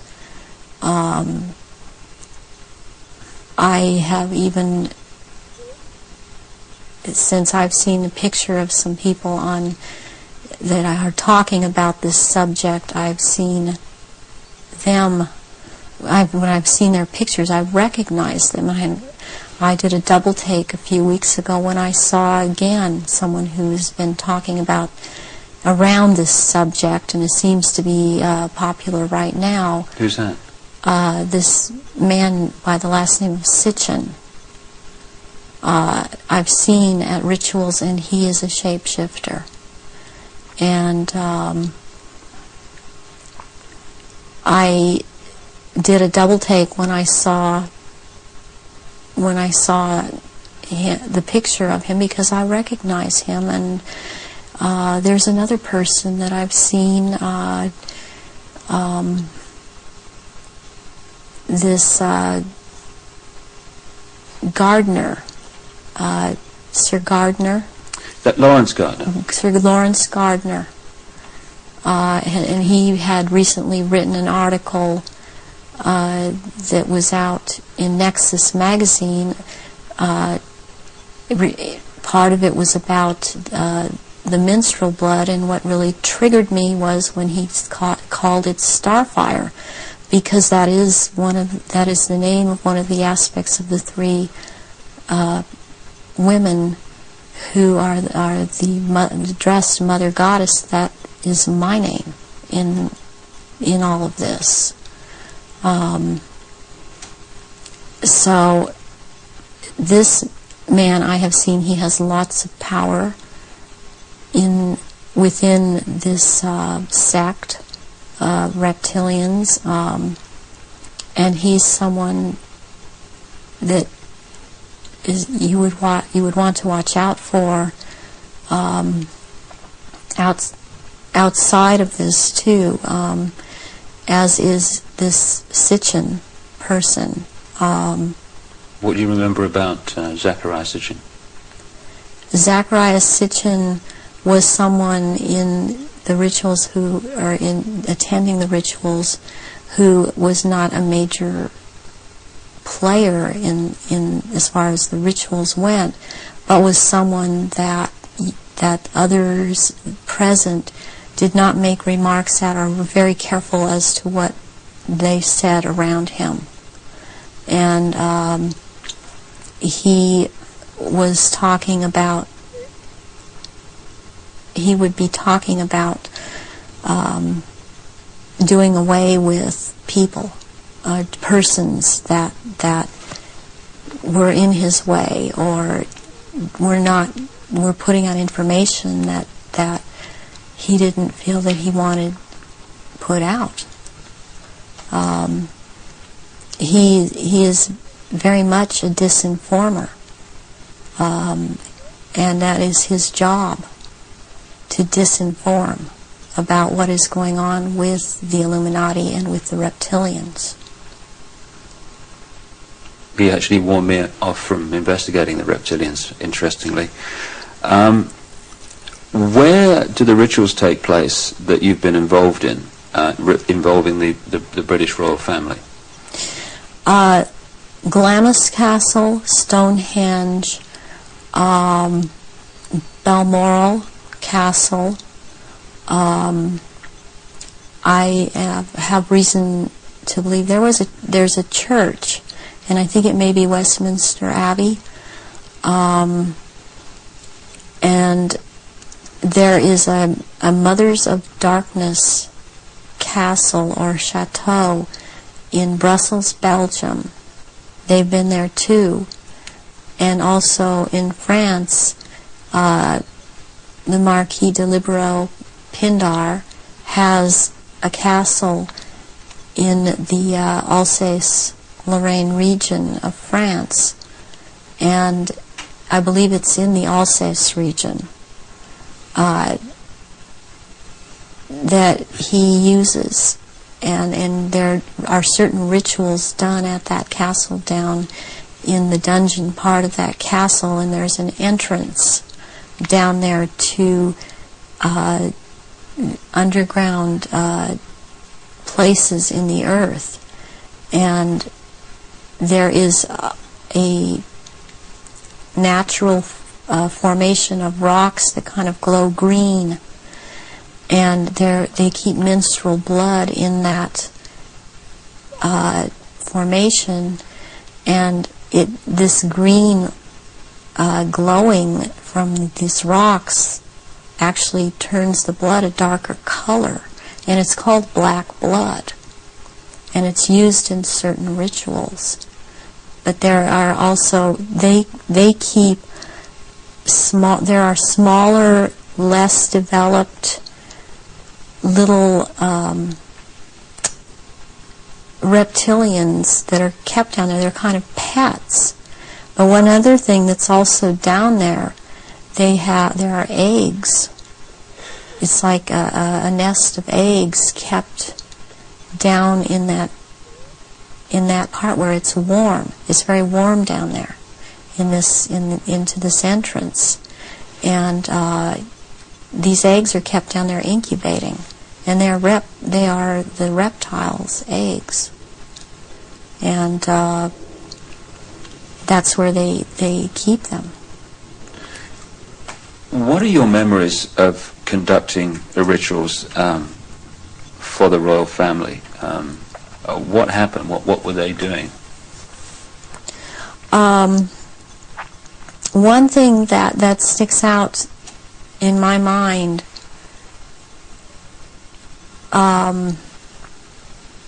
is that there was before. This was back in the late 70s. This was before Charles was married to Diana.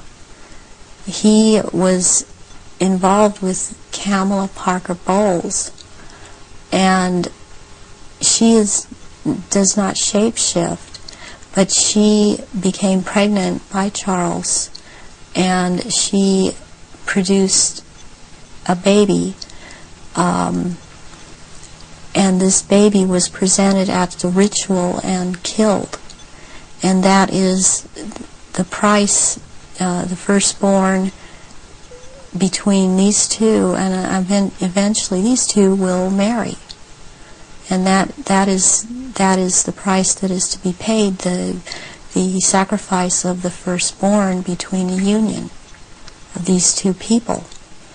And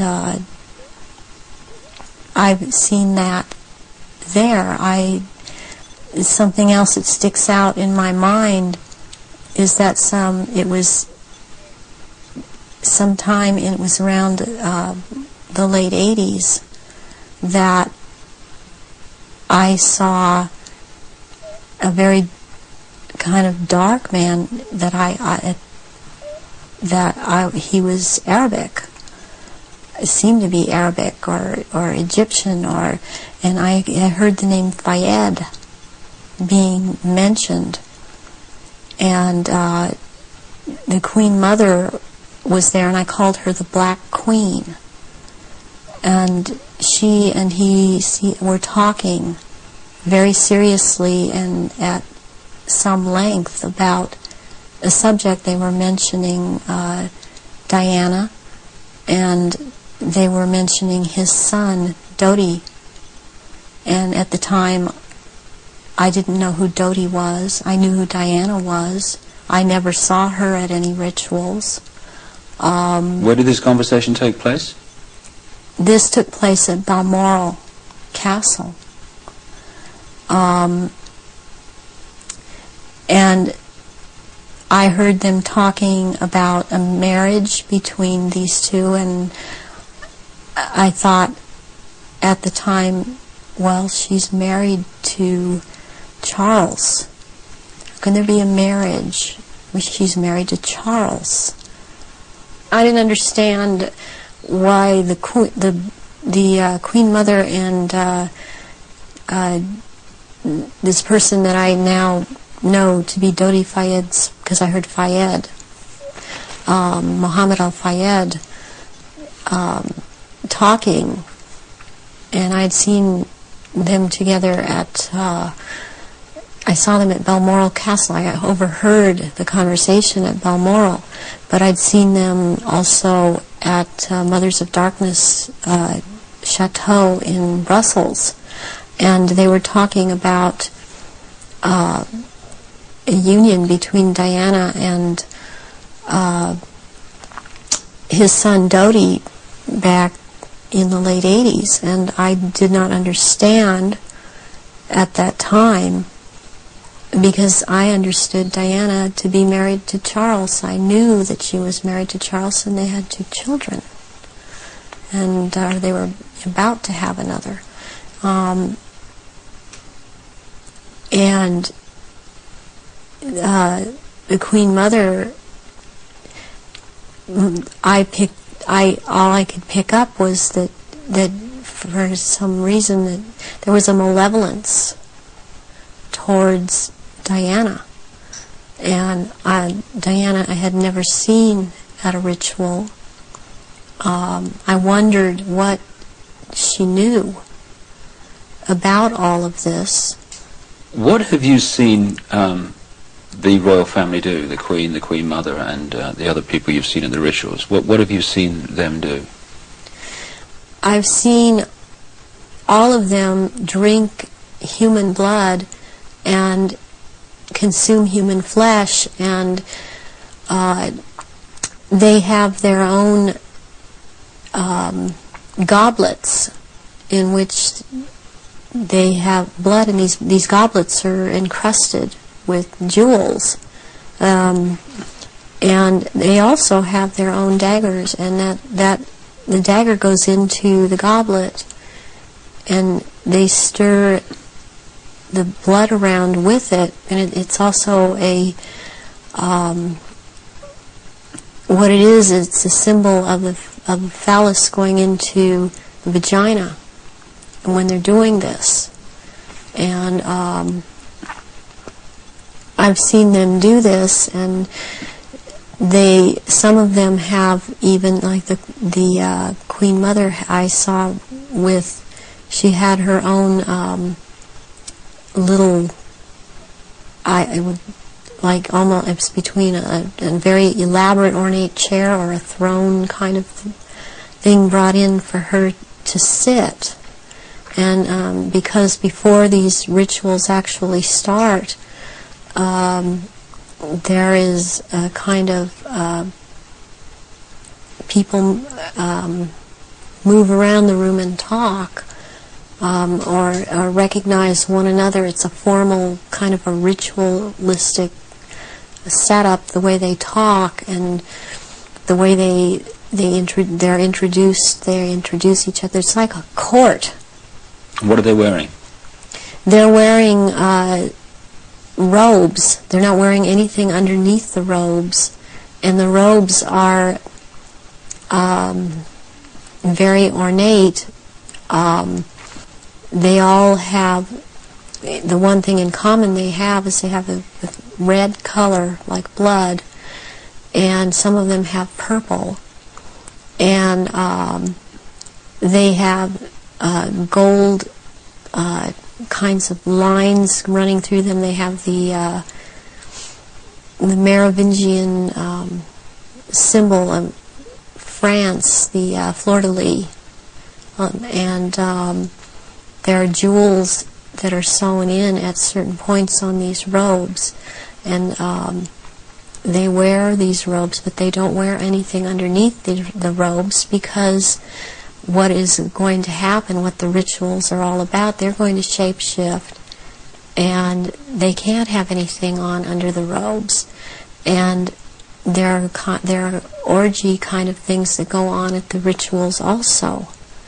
And involving the royal family of Britain? Yes, involving the royal family of Britain, and the sacrifice and the eating of, consuming the sacrifice, and they are involved in that. You've seen them do that? Yes, I have seen them do that. People in Britain, listening to what you're saying, would obviously be staggered, I guess anywhere in the world, but what would stagger them mostly is in Britain, the Queen Mother has an image of being the nation's grandmother. The nice old lady, and good old Queen Mum, what a lovely lady. What's your experience of the Queen Mother? She is very cold in reality, and she is very cruel, and she is very different than she comes across to the public. She's cold-blooded.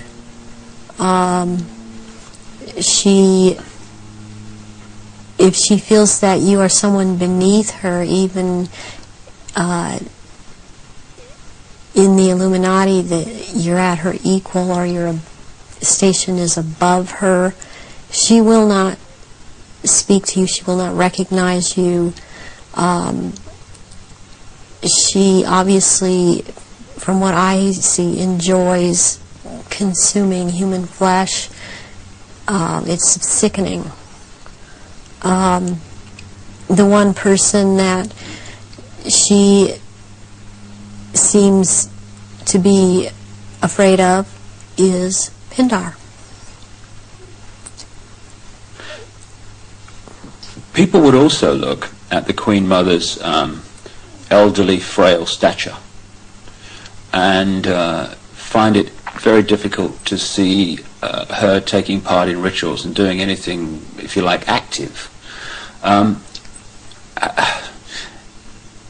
Do they go into a different state in terms of age and strength and all these other attributes when they actually shapeshift? Yes, the human body that they choose to occupy or take when it was young, it ages, but when they take the reptilian form, these reptilians live hundreds of years, and so they have to have taken more than one human body to live in. A lot of them are much, much older, and I'm including the Queen Mother in this, older than people think that she is. She's been in more than one body, human form. And when the time comes, if it is time for her to go on, and it has been chosen that she still has, it's known that she still has life or years to go, again, she will be put into the body, the essence of her, and the reptilian form will go, or the essence of her will go into another body that is also has the ability to shapeshift into reptilian form. One of the pure reptilian human bloodlines. Yes. What happens when, take the Queen Mother as an example, what happens when they shapeshift? I mean, what do you see? You start to see changes happen, and they're happening so fast that it's almost, it's the closest thing that I've seen to it is what they're now doing with computer technology. It's just a literal transformation that happens very quickly, and they get taller and they get bigger, and they don't look at all as reptilians like they do as humans, and thus the wearing of the robes, because if they were in clothes, the clothes would be torn apart. So let's take the Queen Mother on this subject as an example. We recognize her as a frail old lady. What does she look like when she shapeshifts at these rituals? She has, she looks like, the nose portion gets very much longer, and it grows into kind of a snout kind of thing. She has little fangs, and incisors as teeth, and there's a tongue. They all seem to have this kind of tongue when they're at this level. The tongue has a lot of long, hairy or pointed projections coming out of it. It's very long, and they have these. They don't have hands or feet. They have these claws, and they have scales, and also scales that seem to kind of disappear into one another. But it's more pronounced on the back. There seem to be lumps or protrusions coming from the head. There seem to be some kind of growth appendages at where, on the back, and they seem folded, and not all of them have that. And there is a tail, and they a lot of times will keep the tail curled. And and I've seen her when she's very displeased with something, as I've seen other members like this. This tail is whipped around, very agitated, and they do, and she hisses. What color are they? Which one in particular? Take the Queen Mother as an example. She's kind of a beige color on the underside, and by the time you're going up around to the back and the tail and the top of the head and on top of the nose, snout, whatever, it's coming to a very they're dark speckles or large speckles of dark browns, and the eyes usually they're large. They look like they're very round, and they look like they're coming out of their sockets, and very protruding, and usually the color ranges from a beige to a gold to a dark greenish gold, and then there's this dark slit up and down, a vertical slit, and and the eyes will look hooded, and when they look hooded, it's a very frightening thing, because it seems that when the eyes are hooded, they're about to do something. What do you mean by hooded? The lids come down, and it's almost, I guess it would be the same thing in a human as an expression of someone's got an idea. And how tall are they when they shapeshift?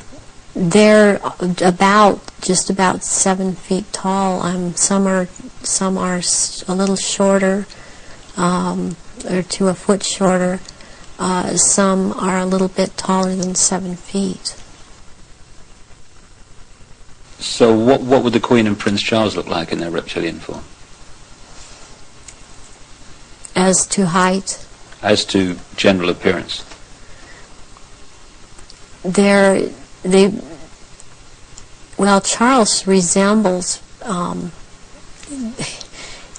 resembles in both ways, in human form and in reptilian. He resembles Pindar. He's shorter, though, in reptilian form than Pindar, but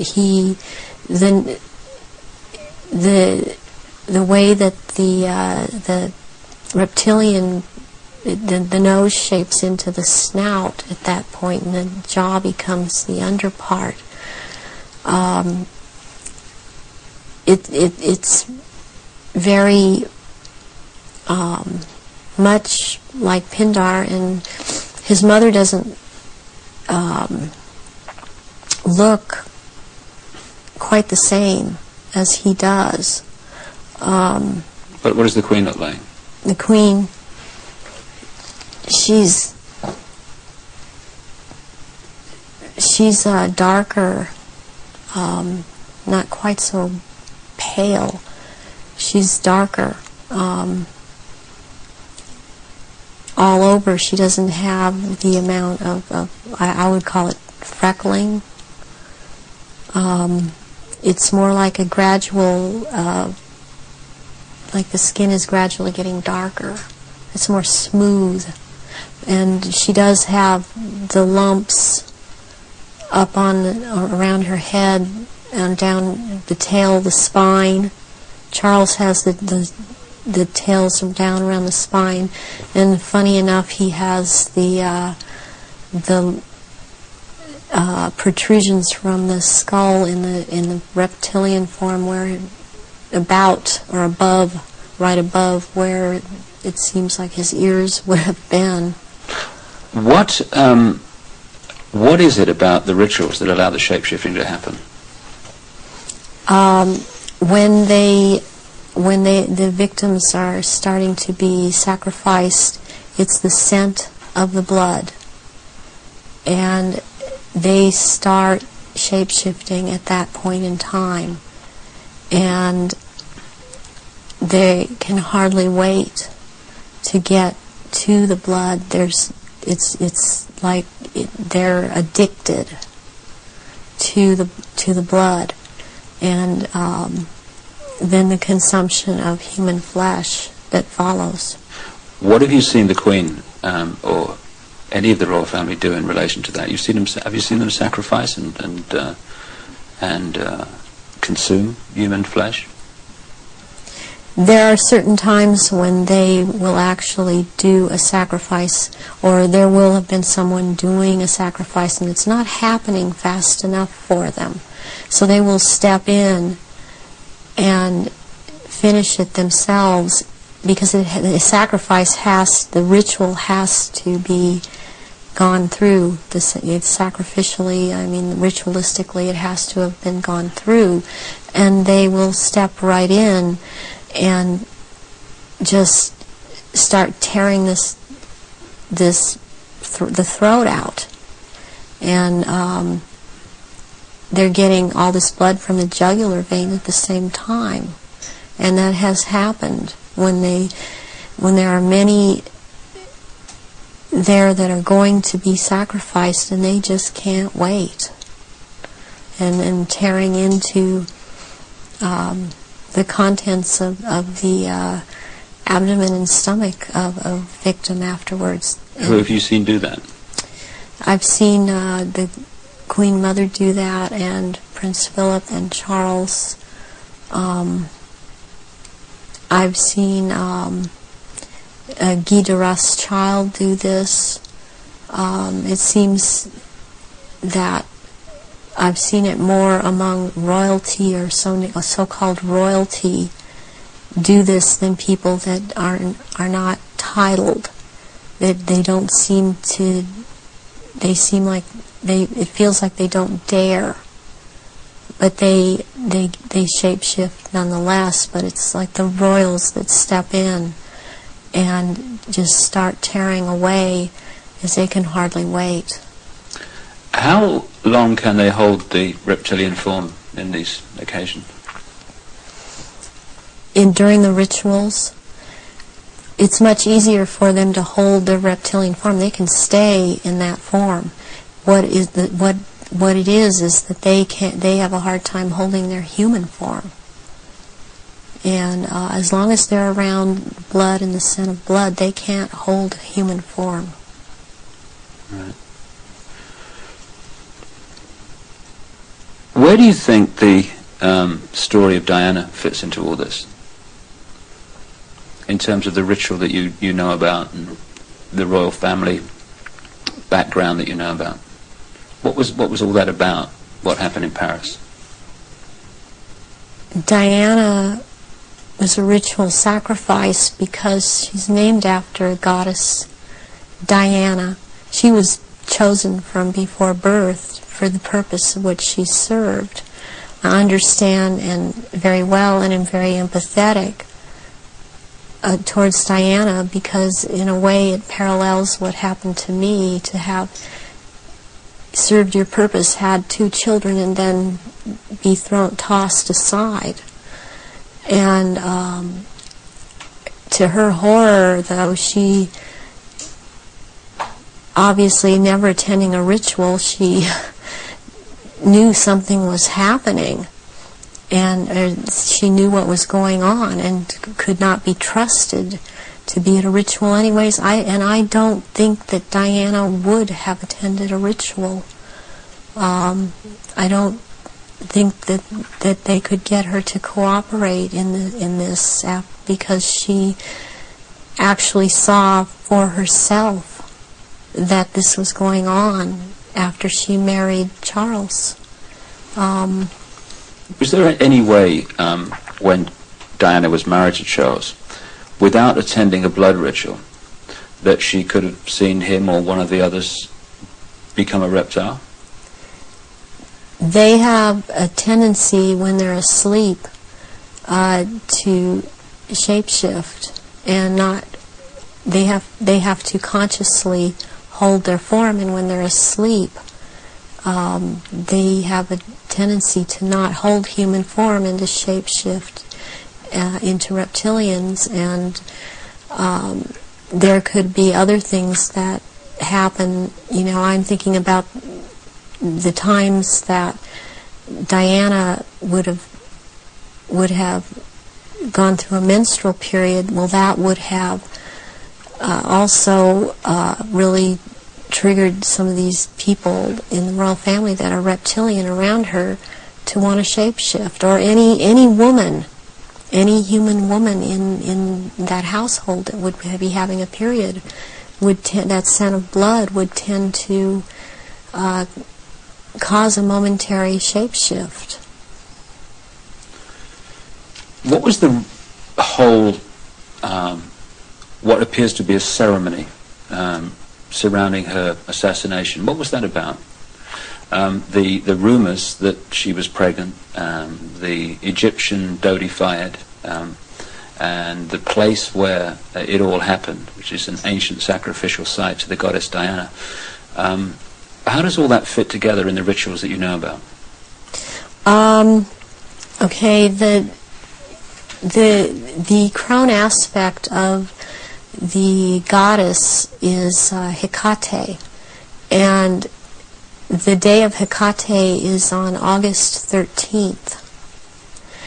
And what is very prevalent in this with the Illuminati and what they've done with the Druidism and other and Egypt, the Egyptian religions, is they like to mirror the numbers. And so as like, for example, with the goddess Isis, her number is 18. When you mirror it, it's 81, and that is the number of the sister of Isis, Nephthys. And Nephthys was considered the evil sister to Isis. With Hecate, what I think happened here is that she was sacrificed, and it was a very important sacrifice because 3 people died, and it was a picture of the triad of Isis, Osiris, and Horus to them. Horus being the unborn child of Dodi Fayed that Diana carried, and was 3 months old, which is another very important fact, a number that's important to them, to be 3 months old. Sacrificial babies are taken in utero at 3, 5, and 7 months. And when I heard about this was a deal that I understood now had gone down. And she had to die in that tunnel because that tunnel's the passageway for Diana, the goddess. And she died at the 13th pillar again because of Hecate.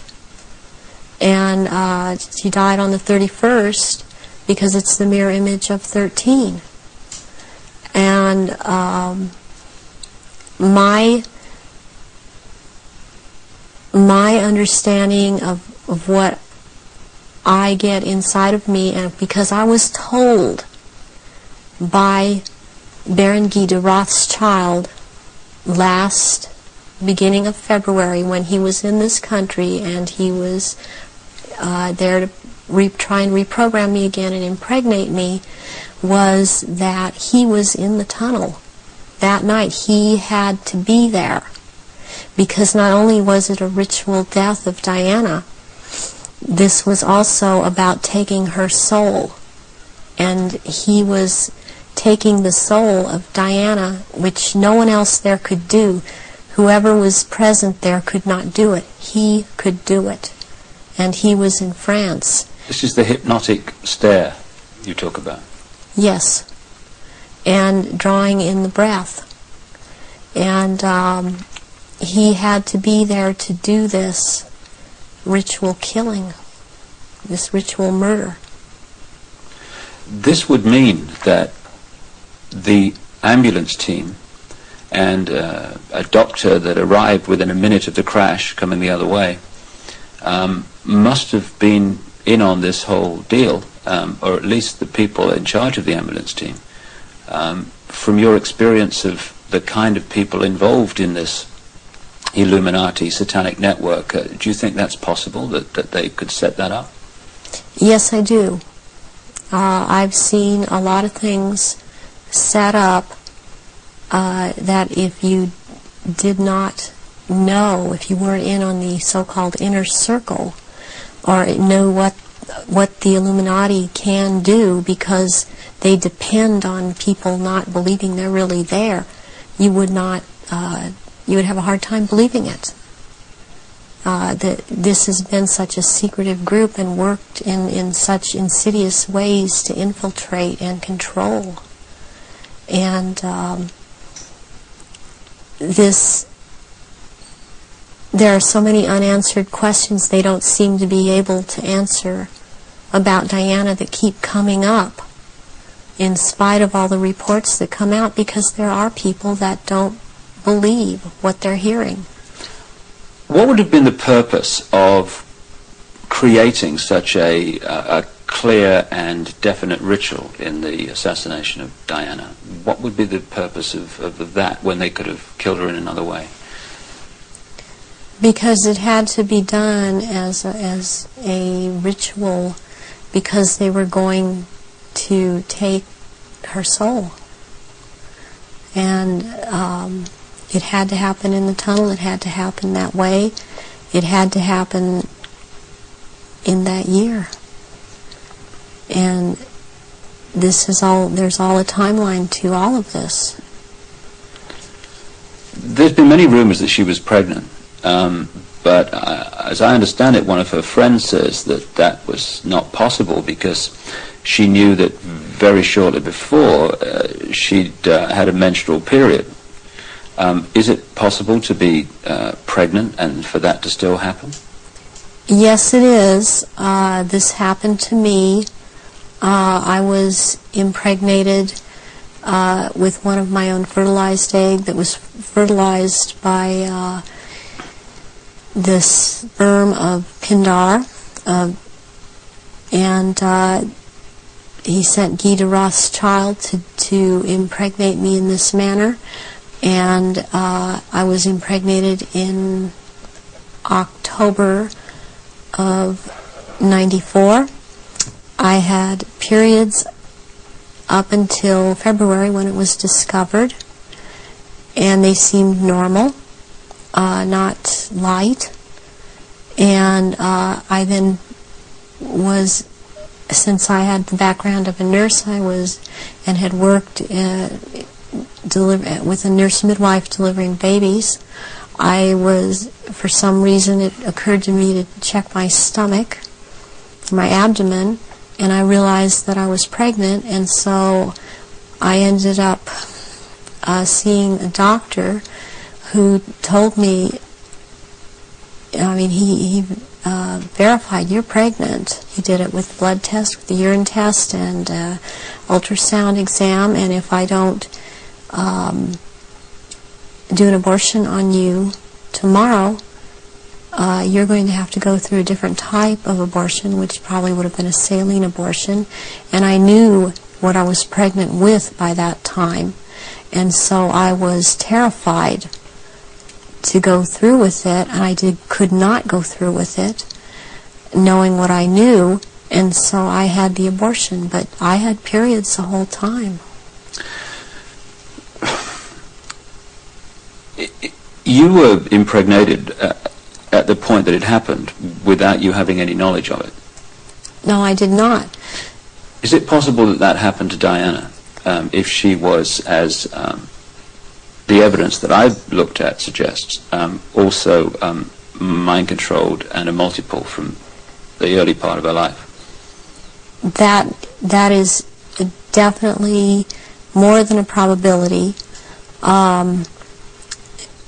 The thing about being multiple or dissociative identity disorder is that the host person doesn't know that they are, but they have missing time, but then they have amnesia for the missing time. They don't realize they're missing time.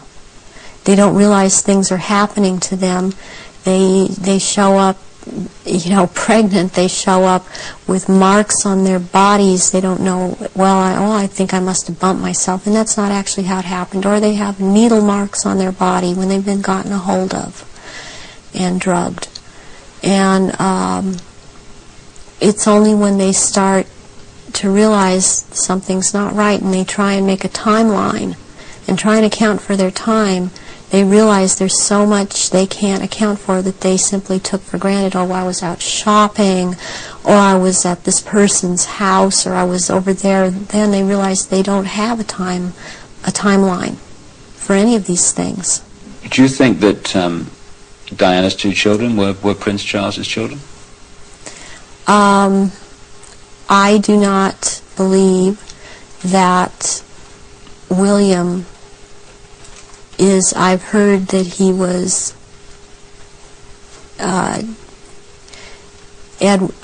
Charles's son. I've heard about someone else, and I believe that it was neither.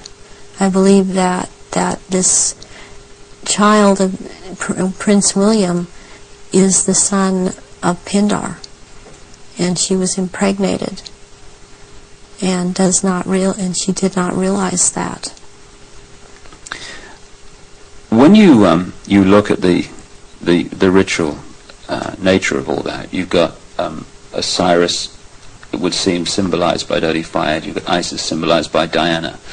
Presumably the baby, quite obviously, symbolizes Horus in Egyptian legend and ritual.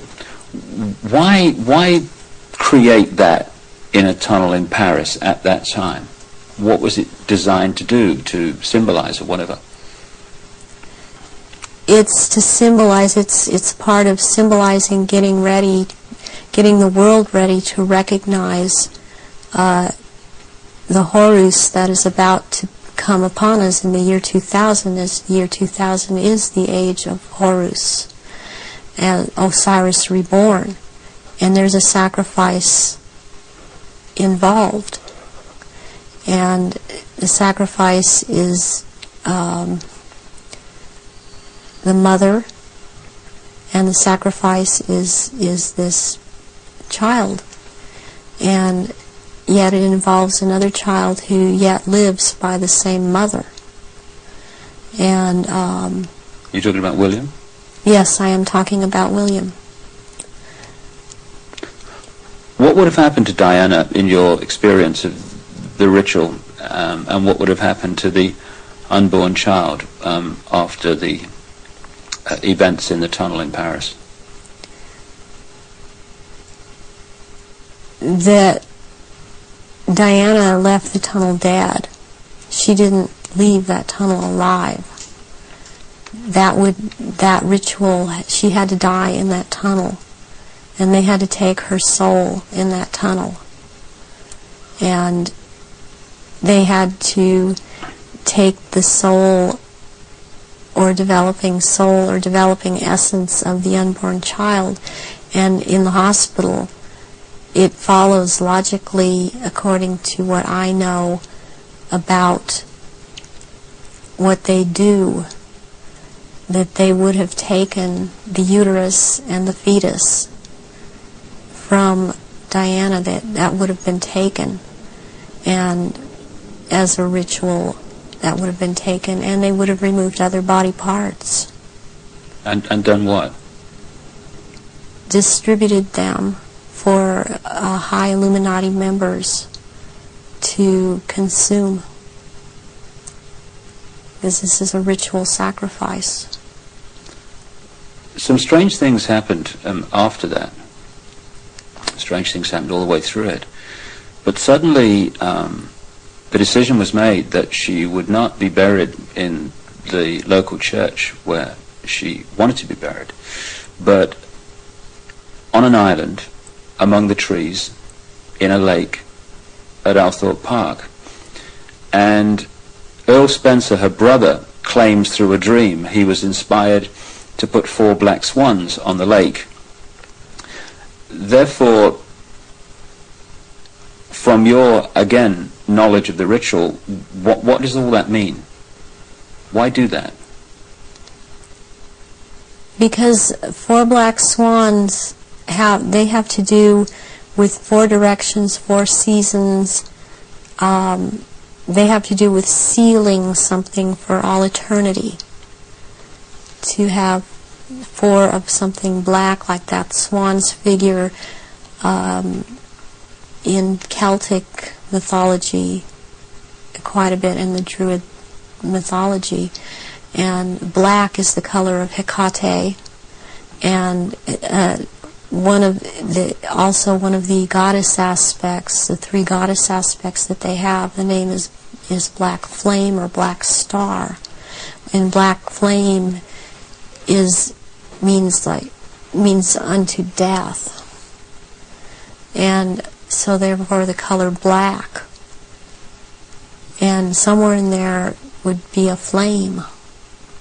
The decisions after her death to put her on an island among the trees in a lake and the 4 black swans were all, at least on the surface, taken by her brother Earl Spencer. Have you any experience of him? Earl Spencer I have seen at rituals. He's definitely tied into it. Her family has been part of this. She has this bloodline. I have not seen him shapeshift, but he's tied into it. You've seen him at rituals in yes, which I have. Sacrifices took place? Yes, I have. What about her father? Any knowledge of him? Her father was present at rituals. Her father would have been involved way before Diana was born. For her to have been involved and watch her actions after she was married, cutting herself, being anorexic, being bulimic, these are so indicative of someone who has been involved in mind control, has been hurt, and has been forced to follow mind programming. That this would have started when she was a little child, and her father would have been involved. So if they got her into this mind control stream from birth, presumably they would have been able to shape events right from that point to the 13th pillar. Yes. Yeah, they would have. When somebody becomes what we call multiple personality disorder or dissociative identity disorder,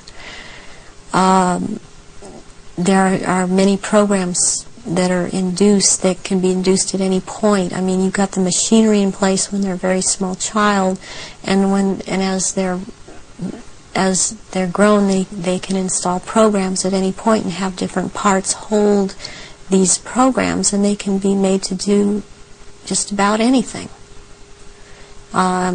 They're taught things such as red light is a green light, go through the light. They drive faster than they realize they're driving.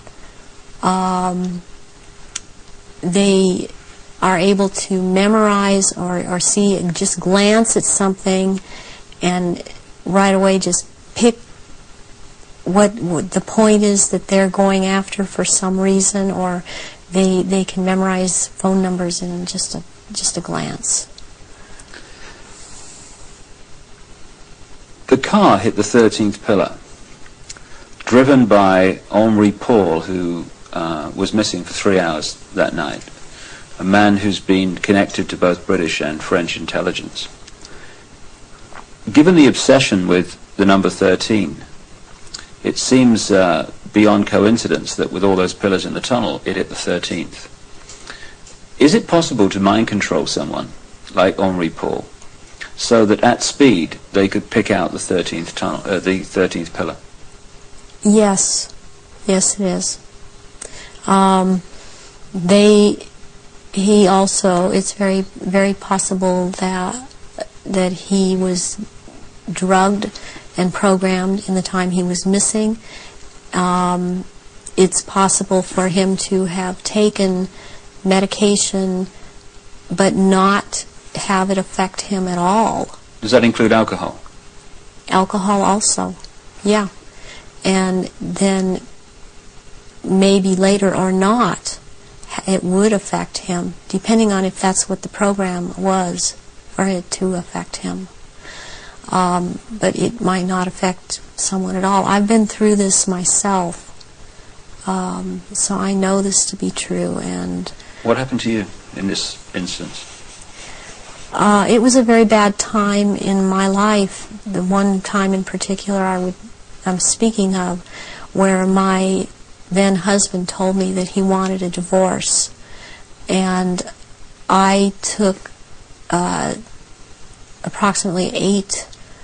I don't remember what the dosage was, but 8 Xanax pills in front of him, and I drove from where I lived in Orange County to the Norwalk area and went to see my therapist, who was holding some groups in this area, and I did not feel the effects of the pills at all when I drove to see him. I did not feel the effects of the pills at all when I left there an hour and a half later. And I had no car accidents. I was not stopped. My driving skills were very good. And I've seen this happen with other people that have had the mind control programming and this DID, and you just swallow up medication and one part holds on to it and it does not affect the body. So if you're in a compartment that is not connected to taking the pills, you're not affected by it. But if you were put into that compartment that took the pills, if you like, you would be affected by them. Yes, and you can also have, what they can do with you is have a whole bunch of alters or parts lined up that, okay, you will be out from this point to this point, and then this next part, will be out at from this point to this point. They can keep going like that. It can be a very complicated, long thing, but they can line them up that way. That's the way the programming goes. Do you think this could explain the apparent mystery of a alcohol reading of Henri Paul that was equivalent to 8 Scottish on an empty stomach, while the video evidence of the Ritz Hotel security cameras is that this was not a man in the minutes before he drove Diana into the tunnel that was in any way at that level of drunkenness? Yes, that can very well explain it. With this kind of mind control programming that they do, once you go into that mode that they want you in, you can be hurt and in a lot of pain, or you can be drugged to the gills, or have drunk too much, and you appear to be in no pain at all, appear to be perfectly with it, and you don't feel it. You feel all right. People would find it difficult, just coming from their own experience and observation, that someone could drive a car into a tunnel at considerable speed and pick out among 30-odd the 13th pillar. How is that possible to program someone to do that? Because that someone has been taught and programmed and taught and programmed and taught for quite a while how to do this at a very fast speed. The mind works very fast, and if they have the mind and body connected the right way, they can drive. They would have been able. This person would have been able to drive into the 13th pillar at a fast speed. Would that have been happening on a conscious level, or would the subconscious have been pulling the strings? This would be on a subconscious level, and the person would not be aware themselves of what they were doing. In those crucial minutes before Henri Paul got in the car and drove away, would someone have had to have given him the trigger to access and activate the programming then? Or could he have been in some way pre-programmed to be triggered at that time? And if so, what would that be? Well, he was probably programmed to do all of this at a trigger signal. And so what happened is that somebody triggered him with a preset signal that he was told, when you are given this signal, you will act out. You know, but the program was already set to go off when the trigger, when he saw the trigger. What form could this trigger have taken? It could have been a hand signal. It could have been a certain type of handshake. It could have been a color that he saw that was flashed in front of his face. It could have been a certain person doing a hand signal. It's most likely that there was a person present that he was to react to when this person said something or signaled him in some way. Given the extent of your programming from birth, how was it possible for you to break out of it, as you appear to have done now? One thing that happened is that in 1989, my programmer handler died, who was Mengele. And he was in this country so much, and I was around him so much, and he had a lot of control over me. And what happens when a programmer handler dies, they usually have taught the person that they've been working with, to be very, very loyal unto death to them. And that's something that they, in the end, it works against everything, because when they die, even someone else coming in and trying to take over, a lot of these altars are not open to that and are loyal to that one person. And in my case, Baron Guy de Rothschild is the one that tried to take over. And for some number of years, there was a lot of the time, half the time they got their way, and half the time they didn't. And in major things, they did not get their way. One of the things that I went out and did in 1993 was I cut my hair off, and because I was publicly seen and known to have very, very long hair, I could no longer be seen. I could not be seen with my hair cut off short. This would have caused a lot of questions with other people that had been programmed. And they still tried to carry on with other parts where I wouldn't have to be publicly seen, because they still consider me to hold this status. And they still consider me their property. I was always told I was their property. One question that people would ask is, given all that you know, why don't they just take you out? They still have plans for me, and this was told to me just a few days ago by someone else who has spoken with Baron Guy de Rothschild, that they have plans for me, and they plan to try to have me back because of the psychic abilities, and that is not going to happen. In the little bit of tape we've got left, could we just turn the subject to the jury you've got to your left there? What is that? Was that part of the rituals that you were involved in?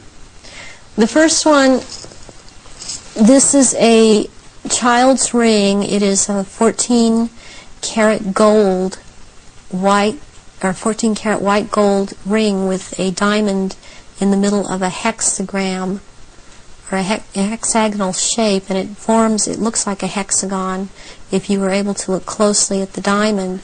This was returned to me by my ex-husband, who told me, well, this was in your daughter's clothes. And this was a message to me, and it was a trigger to me for him to do this. Any high-ranking survivors that I have talked to that know of this ring know that it's from Mothers of Darkness. And it would be very unusual. I mean, I don't know of anyone else that has a ring like this in their possession at this point in time. And what's the necklace? The necklace here is made out of copper, and it's very Egyptian, and it was given to me when I turned 19, and that's an important age because you really start at the position I was at, having these psychic powers in full effect and being allowed to do this in full effect during rituals, and this was worn during certain rituals. Why copper, and why have it at all? Copper is a transmitter. Copper has always been used in the occult.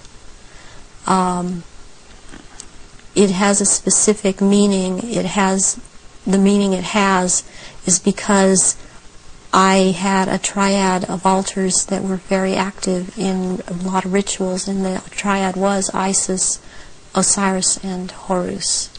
And Isis was the part that drew down the moon, and Osiris performed the rituals, and Horus was what was born of performing those rituals. Just in the literally 3 minutes we got left, 3 or 4 minutes, I know it's difficult, but I want people to understand the nature of what's going on to so many people today. What sort of things were done to you as part of your traumatization as a child and later?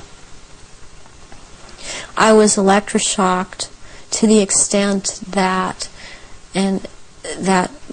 my parents were told when I was in first grade that my IQ was 70 and that I was retarded, and they said I would be retarded. I always had trouble in school because I missed so much school. My school records are missing. They've just disappeared. I have medical records that are missing. My birth certificate appears to have been tampered with. I have had my eyelids taped open, and so I couldn't shut my eyes. I have been electroshocked. I've been put into a narcoleptic sleep and had earphones placed over my ears and had messages repeated and repeated for days. I've had drugs injected into my body so that my nerves were just like on fire, and then they would just touch me. Since I wasn't allowed to have marks on my body, they couldn't use a cattle prod on me, but they do use cattle prods on people in torturing them, and they do use electrical stimulation to the genitals and also on the teeth. and they like to inject between the toes and under the fingernails and up in the gums. I've also had some kind of scarring done up through the roof of my mouth all the way up to the brain stem back here that gives me a photographic memory. And I have calcium blocks around the pineal gland that seem to be perfectly spaced and even, and it's very, very curious. The doctors can't seem to come up with a reason for that. I have been programmed to be anorexic, to be bulimic. For the government programming, since I was also used by the government in this country, I was programmed to cut my arms if I started to remember, which I was punished for by the Illuminati, as I was not to have these marks upon myself. I was made to eat my own feces as a little child. I was made to drink my own urine. I was not allowed to go to the bathroom. I was placed in a sensory deprivation tank. I had my shoulders, my knees, my toes, and my fingers, my elbows dislocated and then put back into place when they wanted me to be traumatized. I've repeatedly had phone calls of tones coming over my phone, and tones that you can't make by pressing telephone buttons, tones that sound like sonar sounds from a submarine, tones that sound like they were made by some type of instrument. And I have had directed energy used on me, ELF, low frequency electric waves used on me, microwave energy. And this in turn has created two different, would hear one tone in one ear, one tone in different tone in the other ear. It creates a third tone. They're called tritones. They change the electrical activity of your brain waves and to put you in the state they want you in. I have been programmed to run through red light, thinking it's green. There's been a lot of programming done around my children. They've used my children against me. And it's a very painful subject with me. To know that this is happening to my children. The same thing that's happened to me. It's hard, it's easier, I don't know if I can make people understand this. It's easier for me to have, okay, I can handle that I went through this. And what I want most is to expose these people because of what they're doing to children all over. But they're doing it to my children too. And my daughter believes I've abandoned her. My son believes I abandoned him. And they don't have hope when they're children. They don't have hope when their mother's taken away from them and they're told that their mother just left them. So this is a cycle that goes on with thousands and thousands of survivors, not just myself. And this is how they perpetuate it if there is a parent that's protective that believes and has found out this is happening.